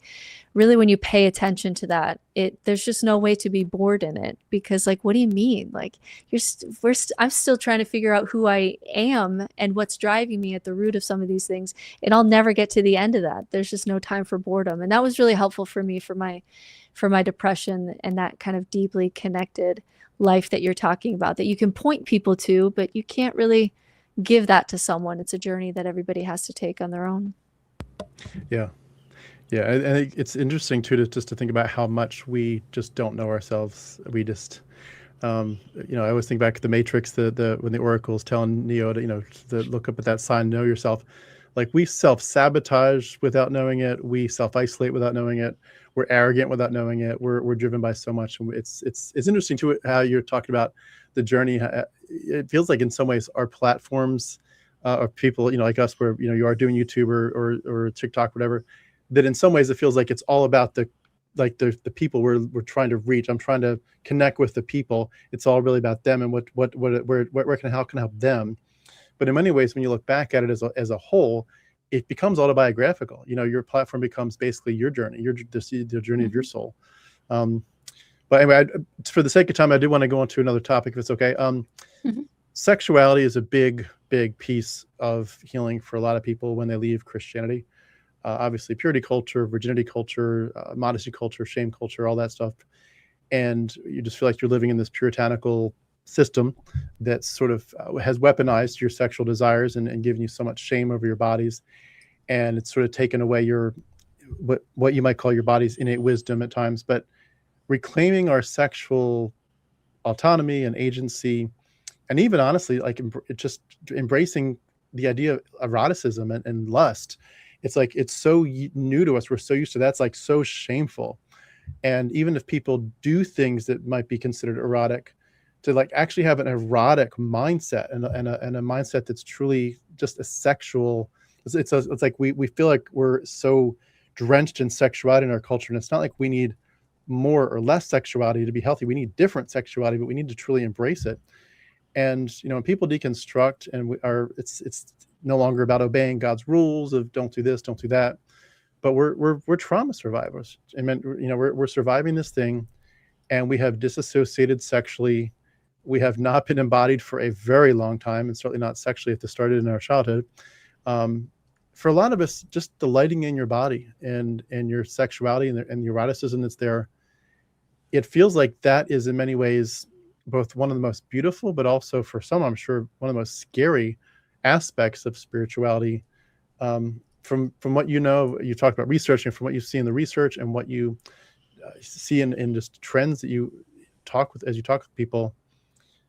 What is the role of truly embracing sexuality in terms of your spirituality? And do some people just seem to fully go down the path of spirituality, and sexuality is like a total side topic, or is it eventually like the elephant in the room? Like, you can't really be deeply spiritual if you don't in some way address the issue of your sexuality and perhaps the shame that's been there.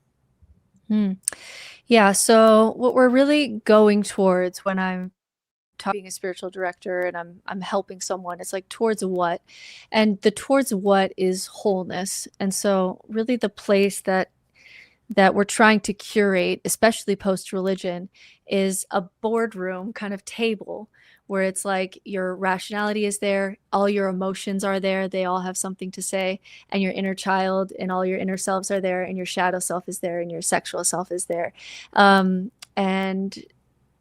And they're all kind of at this table. They all have information, they all have strengths, they all have blind spots.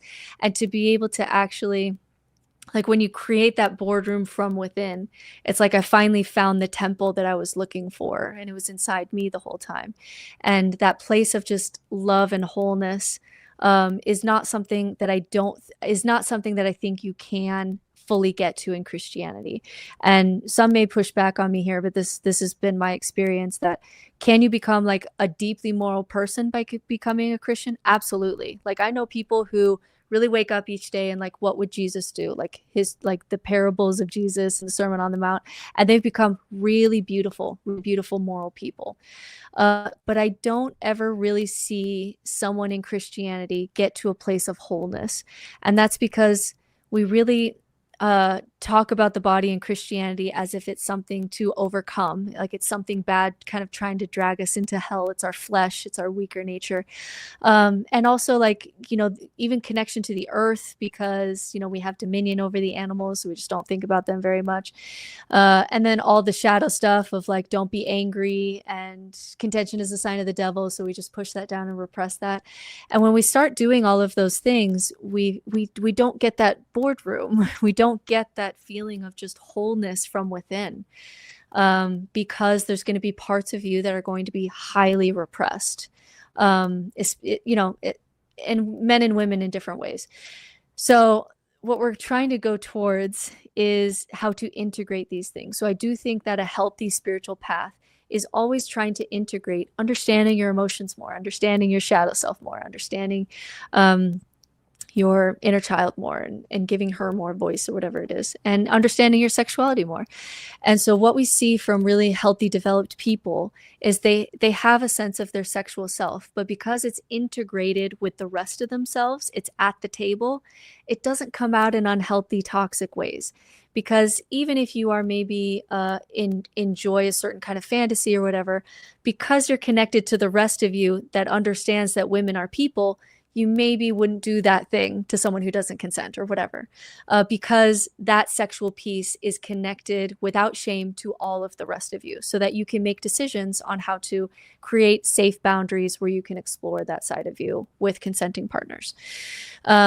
And what we're finding in Christianity is, because the sexuality is so repressed, and you get this guilt, shame, you feel guilty for a while, and then you masturbate, and then you repent, and then you do it again, and then you feel guilty. You get in these guilt shame spirals.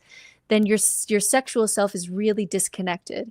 And when you get that kind of disconnection and repression, then when your sexuality does kind of come up from time to time, it's more likely to do so in unhealthy ways. And so what people sometimes don't understand is, like, by exploring even some of the deeper and darker aspects of what your body considers to be erotic, that doesn't actually mean that you're going to do things that are going to cause harm to other people. It actually means that you're going to be less likely to do so, because you're going to integrate that part of you, and rather than have it be so repressed that it may come out, in really unhealthy ways.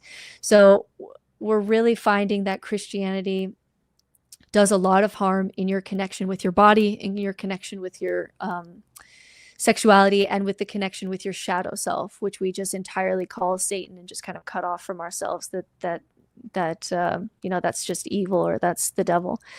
And we have to integrate those parts of you in order to get to that place of wholeness. And that's where Christianity really, really struggles. And I've never seen a person get to that place of wholeness just through Christianity. They tend to have to integrate other tools to get there, because Christianity is so damaging to your relationship to yourself and your body. Well said. I wanted to ask a question about the way that we judge ourselves.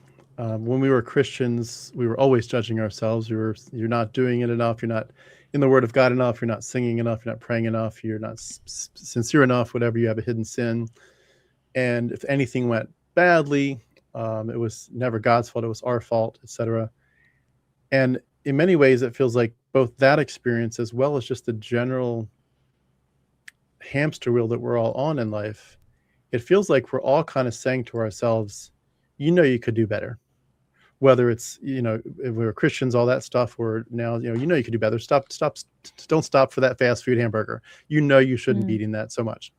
You should be doing more, whatever. You should be doing more yoga or whatever. And there's just all these ways in which we judge ourselves. And I feel like there's a possibility that we could, in the effort to be spiritual, and in the effort to say, I really want to be a spiritual person. I really want to be whole and integrated and healthy and thrive. But in that process, we could end up judging ourselves and saying, damn it, I'm still not spiritual enough, or damn it, I'm still not like, I'm so busy. I'm too tired. I don't have time because of whatever the schedules and the kids. And you end up still turning stuff like shadow work into this secular version of confession or self-policing. And you're just, like, what do you do when you find yourself or other people clearly wanting to be spiritual, but also just find themselves, their personality or their background or whatever, their worldview, saying, this is actually not as much about pursuing spirituality, even though it's what you claim you're doing. This is just yet another chance for you to put yourself down and say, you're not measuring up yet again. You're still not doing the right things. And I think a lot of us, a lot of our versions, our journeys out of Christianity are in some ways the introspection enough to say, you've basically just been really mean to yourself this whole time. Like, that's what your entire like Christianity, yes, it's been about the doctrine, but this has been about you having a voice inside your head that just says, whether God says it or not, you're just saying to yourself all the time, I hate myself. I hate you. Our self-contempt is so intense. How do we pursue spirituality without drifting into that self-contempt where we're like, gosh, I see Sasha Sagan's spirituality. I see Britt Hartley's spirituality. I see these people, they get it. And I'm just like, I'm a fucking mess. My life is just like, this is all like, either I don't understand it, it's beyond me. They're talking at levels that are philosophical and I don't get it, or I do get it, but I'm a mess. And every time I do something, I feel like it's one step forward, two steps back. And they end up hating themselves while they're trying to heal from hating themselves. How do you avoid that in your own life and with other people?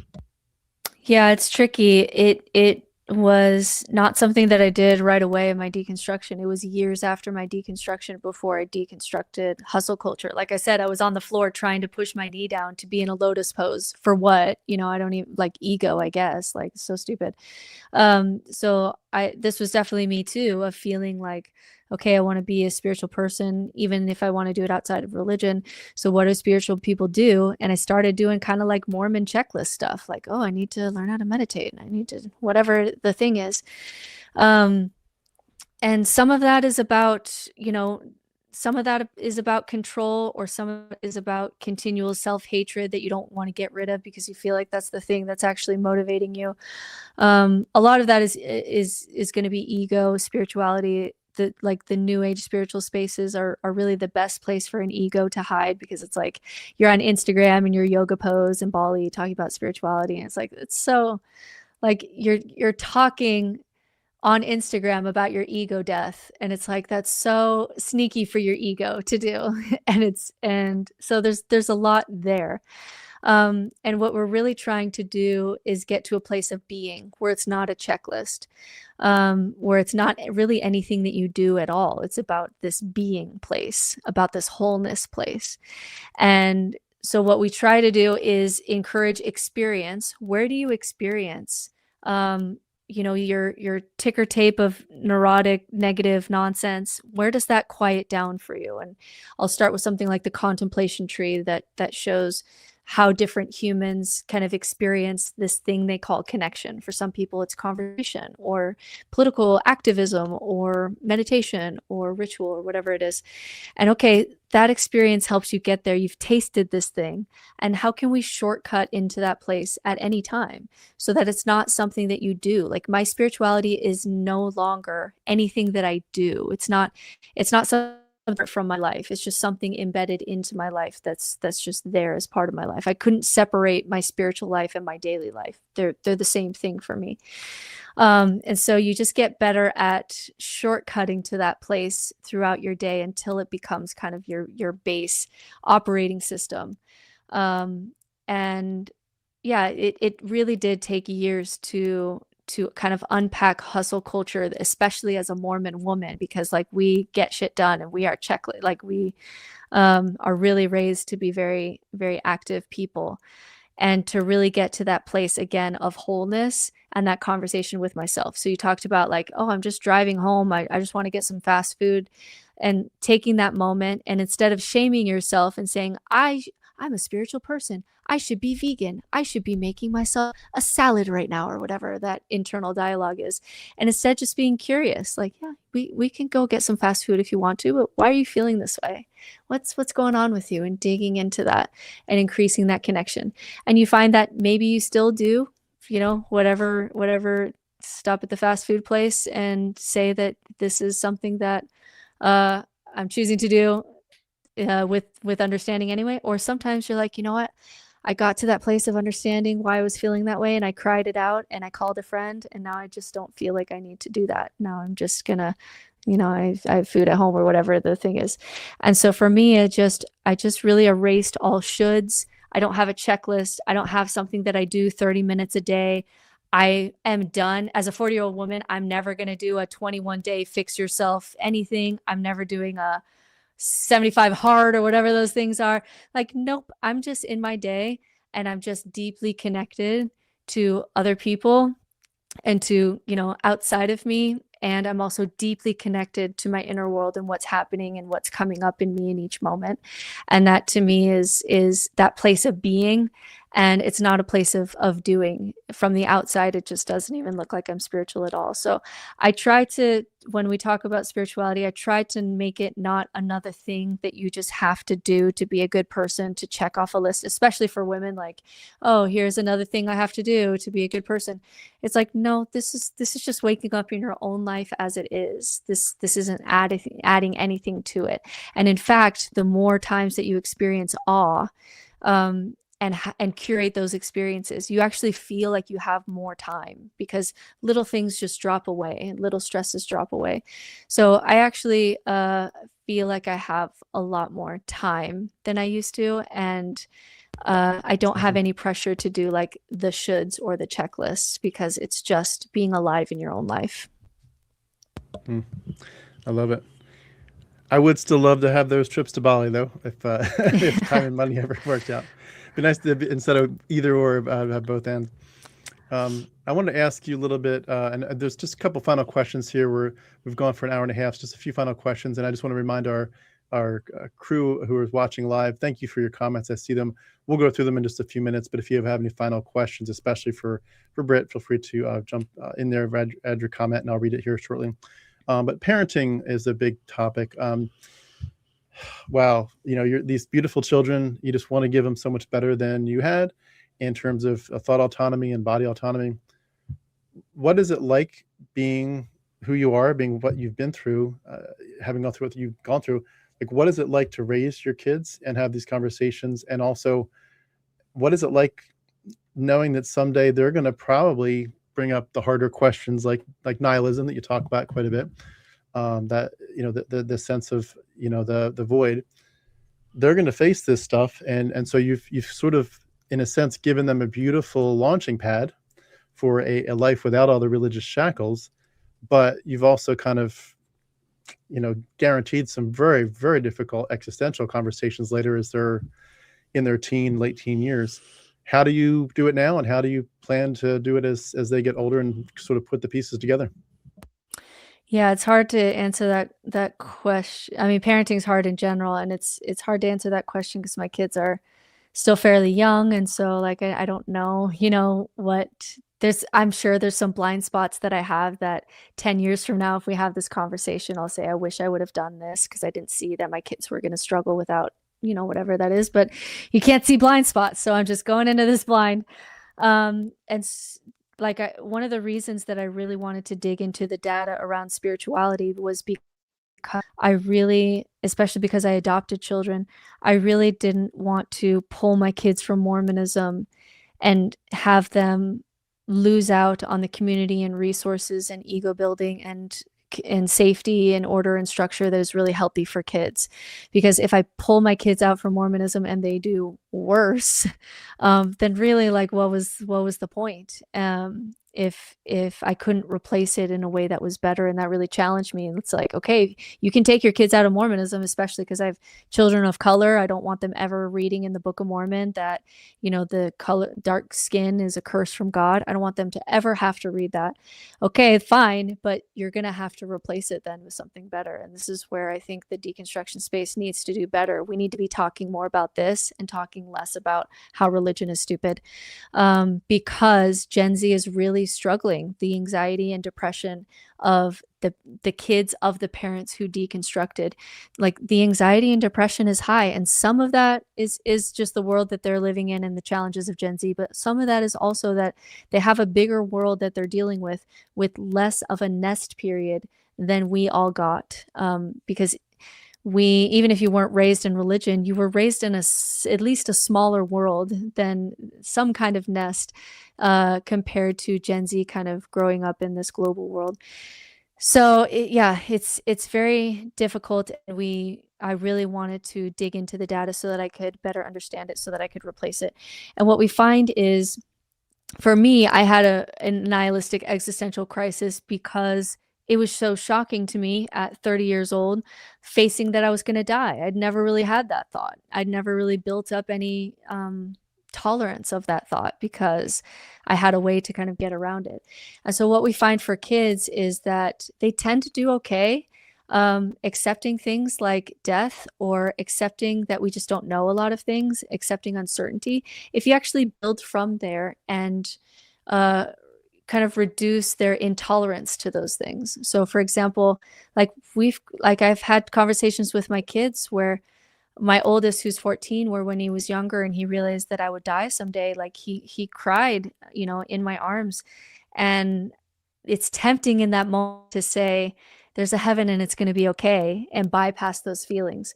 But actually what the data shows is, if you can sit with this fear or this sadness and process through it, it actually no longer bothers you on the other side, or not so much. And so now my 14-year-old, he's not afraid of death. He's not, it's not something he thinks about or worries about. And he just kind of accepts that I have this one life. How can I live it like the best way that I know how? Because I know that it will end. And it's because he's gained some tolerance to the idea of mortality. He's also gained some tolerance to, when we ask hard questions around the dinner table, that it's totally okay. Mom and dad seem totally at ease with saying, I don't know, what do you think? Because what that signals is, hey, you don't have to know the answer to this question to be a valid member of this family, to have a great life, to be happy. Isn't that cool that we just don't know this thing? Hopefully we'll get to discover it, or whatever it is. And so a lot of what I'm doing is, it's kind of like microdosing reality a little bit, so that it's not such a hard experience, like me coming from religion and having to face the universe like a newborn baby for the first time. So you have two options with kids. You either give them a story that helps them to bypass the things that are hard in life, or you build up their resilience to those things. So I've chosen that second approach, where we talk about things like death, or that we don't know things, or whatever it is. I don't do free will. I don't think that that's healthy for kids to talk about that early. But really, it's about, can I build up their resilience to what the world seems to be, and help them also build tools and resources for this is a life worth living within this reality. And in the data, those kids tend to do okay. Like, they have tools and resources for life. They have some stability and order and structure. They've gotten closer to some of those existential fears, so that their nervous system isn't having a big response to it. And they tend to do better than, the people who all of a sudden their entire foundation for everything was just like wiped out from under their feet, and they have to figure out tomorrow, how to deal with life. Like, that tends to be far more traumatic than actually just building up and tools to be able to meet life as it is and live a life worth experiencing, and always just kind of drawing them back to their experience in life versus trying to hustle to be good enough for God or any of these other reasons. I love it. I agree. I'd rather that my kids be prepared for the reality than to live in the comfort zone of a fake worldview that's built on untrue things or mythology. In terms of, this is a related question in a sense. Speaking of kids, I wanted to go back to your childhood self. Shadow work kind of question. If you could step back in time and you could sort of talk to yourself as a maybe 12, 13-year-old, you're not aware of what's about to happen. The shit's about to hit the fan in many, many ways. At that moment, everything seems okay. But if you could find a way to go back in time and have a one-on-one conversation with your 12, 13-year-old self, what would you say to yourself? Yeah, I was so focused on truth, and I just was really interested in the question, like the philosophical question, what is, from a young age. And I didn't know what that would lead me to. And it's funny when you talk about talking to your previous self, it's like, yeah, I could say this thing, but I don't think my previous self would have heard it. I don't think my previous self would understand it. But if I could go back to me as a teenager, um, and especially kind of how the trauma response that led the next 20 years of just studying, I really would have asked the question, if you never find out what is true, you never find out why you're here, you never find out what happens after you die, you never find out what consciousness is, you never find out if there's a God or not. If you accept that you're never going to find out, what's a life worth experiencing anyways? And if I would have built on that, that would have saved me of 20 years of just like reading these books behind me, trying to figure out what was true and really not experiencing life, having no connection to my inner self at all. I was just trying to figure out what was real. Not knowing that that's actually just not the best way to build a life, because we're ignorant. Okay, accept your ignorance. What's a life worth experiencing anyways? And when I started to build on that sentence, what's a life worth experiencing anyways? And the nihilism and existential crisis is actually great here, because it just forces everything that doesn't matter or what people say, just like all of that disappears. And the only thing left is like, okay, this is an honest life that is worth experiencing for me, even though it ends. And you just take radical risks towards that direction. And then my life got a lot better. My suicidality went away. So I would have said that to my previous self, that what's a life worth experiencing, even if you never find the answers to these questions? Because at the time I thought I could, which, that's what teenagers think. Oh, nobody's figured out, the universe, but I will. Yeah, exactly. It's a silly thought when you look back. I think I was probably even a little more arrogant. I was more along the lines of, I know the truth because I've got the word of God and I've got the right theology, the right interpretation of it all. So I was even like, no one's figured it out, but God did, and He told me what it is. And You're it's extra crazy. special. Exactly, very special, chosen. Yeah, I ended up in Calvinism later, where you're really chosen and special. Little did I know. I wanted to ask if we could I want to ask you a question, but if you could just think about it for a minute while I go to the few comments that we got. We didn't get too many. I know if this is the time when most people are working, so hopefully a lot more comments will come in later when people watch the replay. But my question for you to think about is just, if someone's going through the hardest part of deconstruction, especially even as a Mormon, since that's your background, like they know that their family relationships are going to suffer badly. Maybe they're going to put their marriage on the rocks or a job on the rocks over this. And yet they know that it's like, this stuff doesn't make sense anymore. I've seen too much. I don't think Yahweh's a good guy, even if He's real. And yeah, this looks like mythology, blah, blah, blah. There's no way to move forward, but there's no way to move backwards. And they're just kind of stuck. And it's really, really a depressing, depressing part of their journey. We both know it gets easier when you get grounded. Eventually you reclaim your life a little bit, but I remind myself a lot, there's people going through stuff and it's like, this is a living hell right now. Just deconstruction is not fun. It's not like, oh my goodness, I'm learning so much. This is so beautiful. I'm becoming so educated. It's like, no, this is living hell, because you realize you're putting the pieces together. The implications are hitting hard. So after I read these comments that we got, just a couple, if you could just wrap us up with a word of advice or your thoughts to someone going through the hardest part. HVAC, and by the way, I'm just going to read these quickly. If you do see any that you would like to comment on, please feel free to jump right in. HVAC says, she is amazing, an honest person. Absolutely. Thanks for being here. Martin Nowak says, hey, Tim and Britt, I follow both of you, so thanks for doing this live. Greetings from the UK and Poland. Thanks so much, Martin, for being here. Tony Larson, greetings. Philip Greenwood is one of these people that likes to add a lot of comments. So I'm going to just read one of yours, Philip, and then we're not going to probably answer it today, but I'm just going to give you the floor for a second. Supposing in 100 years time Judaism was to completely die out, does that mean that the Jewish God never existed in the first place? You have a lot of good questions, Philip. You always do this, and I appreciate you for coming up with good questions that make people think. And I would say, to me, at the end of the day, as much as those questions are good, the reality is I've seen so much of how they copied from earlier mythologies. I wouldn't care if it died out in 100 years or it lived on for 3,000 years. If I'm not that I'm going to be around that long, but it's mythology, and it's clearly toxic. Did you have any thoughts on that kind of philosophy? It is interesting to think about. This is where we move from cognition to metacognition, because cognition is like, I believe this and here are all the reasons why. And like very smart people are like doing, systematic theology and this is why. But then eventually you can move to this place of metacognition, of thinking about your thinking and realizing that millions, billions of people have believed gods that we would now consider to be dead gods. And they believed as strongly as you, and they interpreted the world according to these gods. And so, then you start to take a step back and say, the same apologetic things that I do in my religion, the Mormons are doing and the Muslims are doing and everybody else is doing. That's interesting.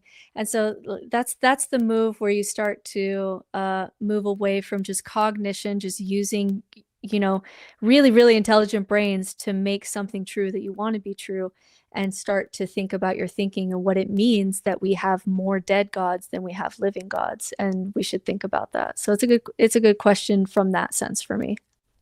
Yeah, well said. Thanks again, Philip. Jade says, hey, Tim and Britt. Britt, first review from Rhett on Ear Biscuits ages ago. Before I left Christianity, came back to your content when I was deconstructing. Thank you for what you do. Awesome. Thanks, Jade. Mark over in the UK. Hey, Tim. Hey, folks. Thanks so much, Mark, for being here. Mark also says, ironically, queer and ND men sometimes find it easier to find community outside religion because it was only religious ideology that kept them isolated in the first place. Atheist spaces are usually more inclusive. So I would say on that one, so he's specifically talking to queer and neurodivergent men, and that can be true. Like if you queer men tend to have more of an experience with patriarchal religion that's more in line with how women experience patriarchal religion. So sometimes, you can find queer community or some neurodiverse spaces that makes you feel for the first time even like okay to unmask and be yourself. But for neurotypical straight white men, that tends to be more difficult outside of religion. But he's absolutely right. Do you think neurodivergent Christians tend to feel more sinful than non-neurodivergent people? What we see, I can't speak to that. I don't have any data on that specific question. What we do see is that for specifically autism, when they're in religion, they tend to take the religion super seriously and tend more towards fundamentalism. Like not this like neurotypical people are like, yeah, I believe this, but I do this and it like doesn't match up and that's fine. But for autism, like if this is truth, if this is reality, then they take it quite seriously. And so they tend to be more fundamentalist when they're in religion, but when the cracks start to show, they tend to swing right to atheism. They tend to not be in that in-between space, which is a lot of mental gymnastics that doesn't quite make sense in order to emotionally get the benefits or socially get the benefits from being in religion. That's where we just tend to not find autistic people. So the data will look like a U, where it's like, yeah, there's some very fundamentalist autistic people, and then also very high atheist agnostic, but not a lot in between is what we tend to see. That's interesting. Thanks so much for that. And Teaching with Reason says, yes, on escaping, it's like saying you can take me out of the religion, but it's more difficult to take the religion out of me. It takes bravery to think for ourselves. And Mark says, it's true. I do wish that atheists challenged me a lot more, because the truth is that I was a practical atheist like most Christians are. And if they'd exposed my inconsistencies, I might have deconverted much earlier. Yeah. Do you ever look back and think, man, there was an off-ramp there when I was at a certain age and I just ignored it? Did you ever think about the things that could have helped you deconstruct earlier? No, only because like I took the off ramp off of Mormonism before everybody else did, like before it was cool. So for me, I was really the first one. So today you can very easily go online and search things and listen to podcasts and deconstruct Mormonism in a week. Like that's not that uncommon. But I was deconstructing before kind of the internet and ex-Mormonism was showing up on the internet. And so I was reading, like as a history teacher, like I was reading like microfilm, like in libraries, trying to make sense of polygamy. Um, we didn't have things like the Joseph Smith papers where you could just where we had all the documents. I had to actually go into libraries and find some of these documents because I was trying to make sense of polygamy. So like for me, I don't really feel like there was an off-ramp earlier. In many cases, like I created an off-ramp that wasn't quite there yet that the internet made a lot easier. So I would be like in the Mormon space, I'm considered a very early deconstructionist, and compared to where most people were getting the internet and then left the church.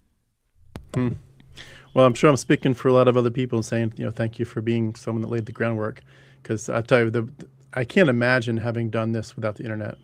And think about like no internet, no YouTube, no blogs, no easy access to download, get access to books or PDFs, just do it like only a library. I mean, I can't even imagine. It's hard. It changed everything.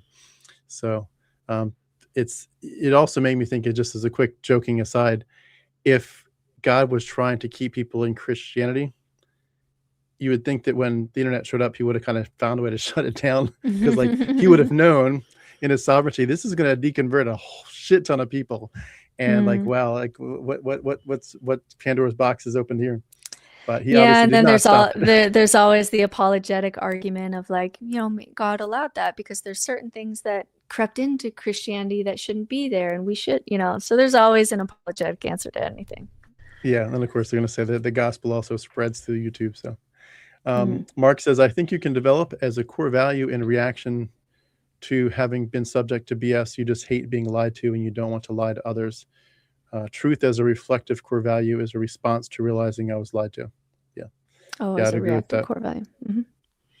Yeah, I can definitely see what you mean there, Mark. Aline, thanks for being here. Ryan, thanks for being here. And Ryan, you get the last comment here. No way. This is awesome. Love Britt and her message she champions. Thanks, Ryan. Thanks so much for your encouragement for Britt. Anyone else again who commented? I didn't see it yet. So thank you so much for being a part of our community.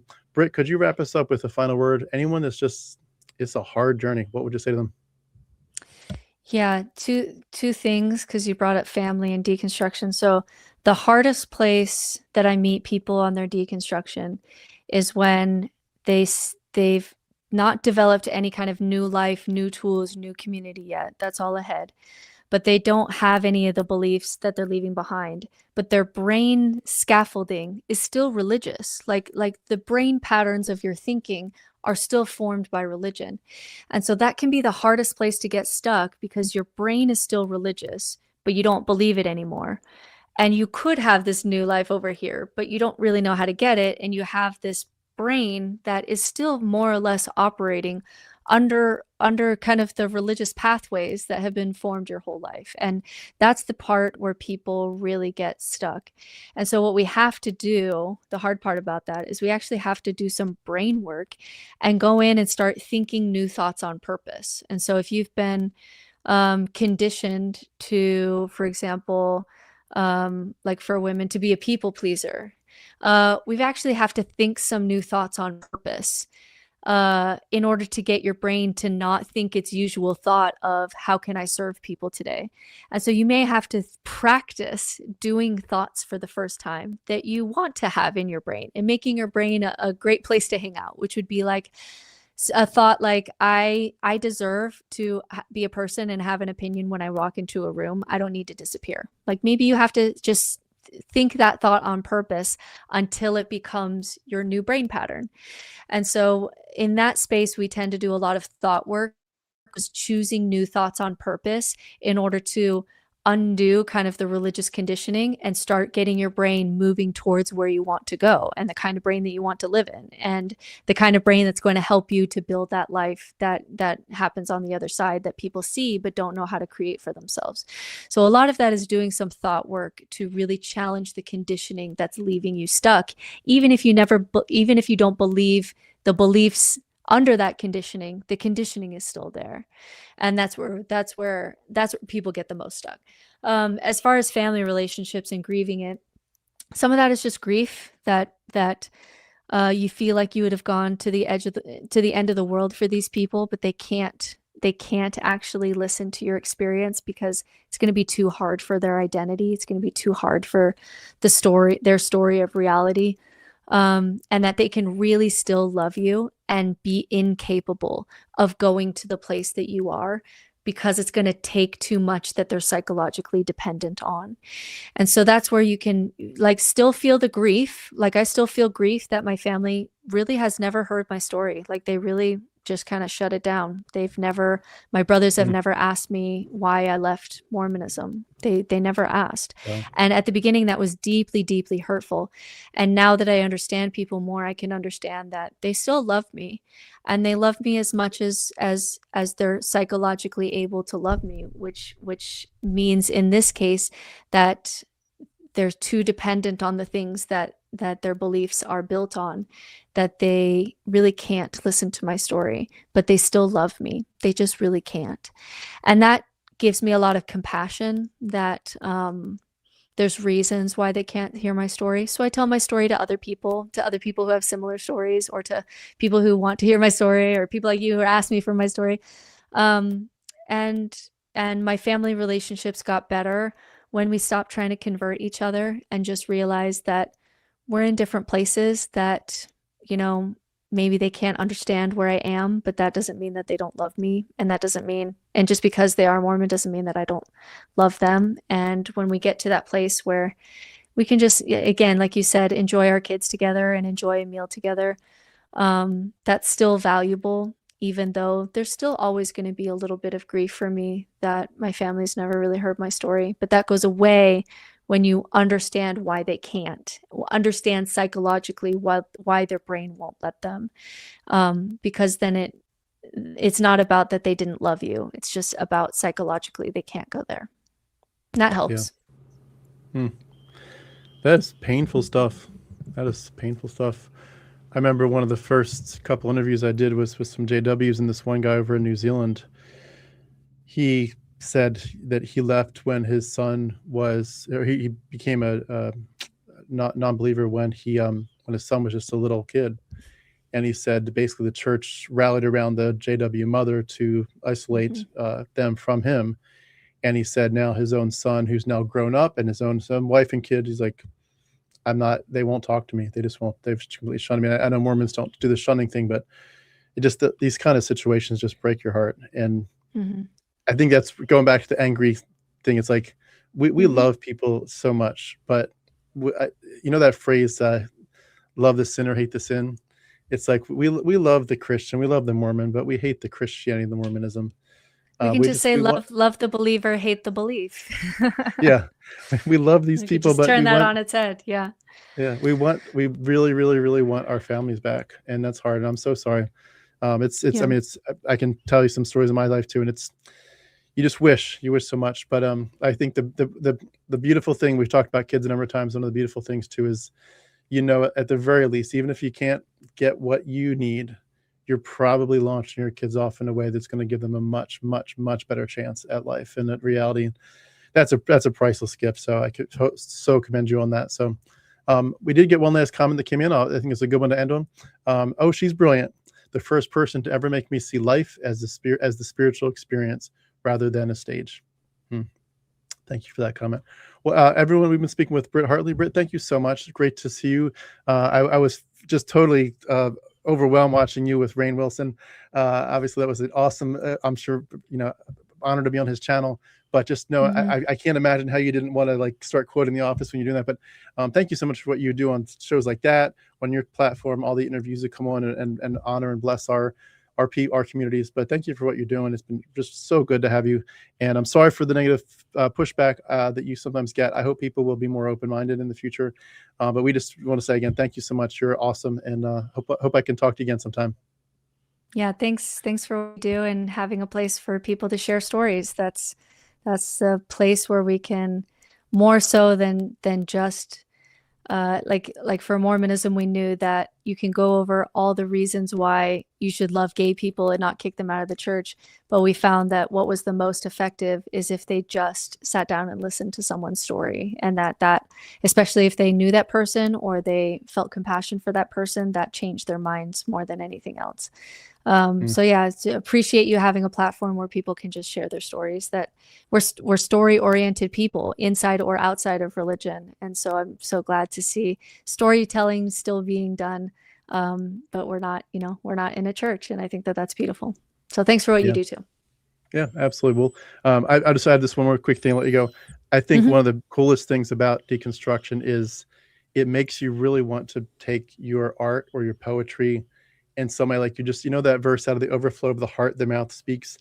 It's like you realize you've been on a really fucking hard, long journey, and you feel like an old soul, like you've lived a couple lives. You had a life as a Mormon, now you have a life outside of it, and you learn enough that you almost feel like you evolve a few more times from there. It's like you're a really old soul, and it just feels like in that there's so much angst, there's also so much beauty, and it brings so much out of you, the poetry or whatever it is, the artwork, the dance, just the desire to dance. Even just dancing alone, it's just like you want your life back, and you want that beauty back. And I think that's so awesome that, like you're saying with the stories, where I think a lot of people are realizing that in telling their stories, they're starting this journey of not just deconstructing, but finding a way to just take this horrific thing that you could look back at it forever and say, woe is me, some bad things happen to me, and say, I can make something beautiful out of it despite what happened to me. And that's a beautiful thing. So it's an honor to be a part of it. So I appreciate you and appreciate everyone else that shares their story on this channel. But thank you again, Britt. By the way, everyone, there's some links beneath this video. Please check them out. Please check out Britt's YouTube channel, subscribe, check out her book and her website. But thanks again, Britt. We'll do it again sometime. All right. Thanks, Tim. Lovely to meet you. Bye, everyone. Thank you.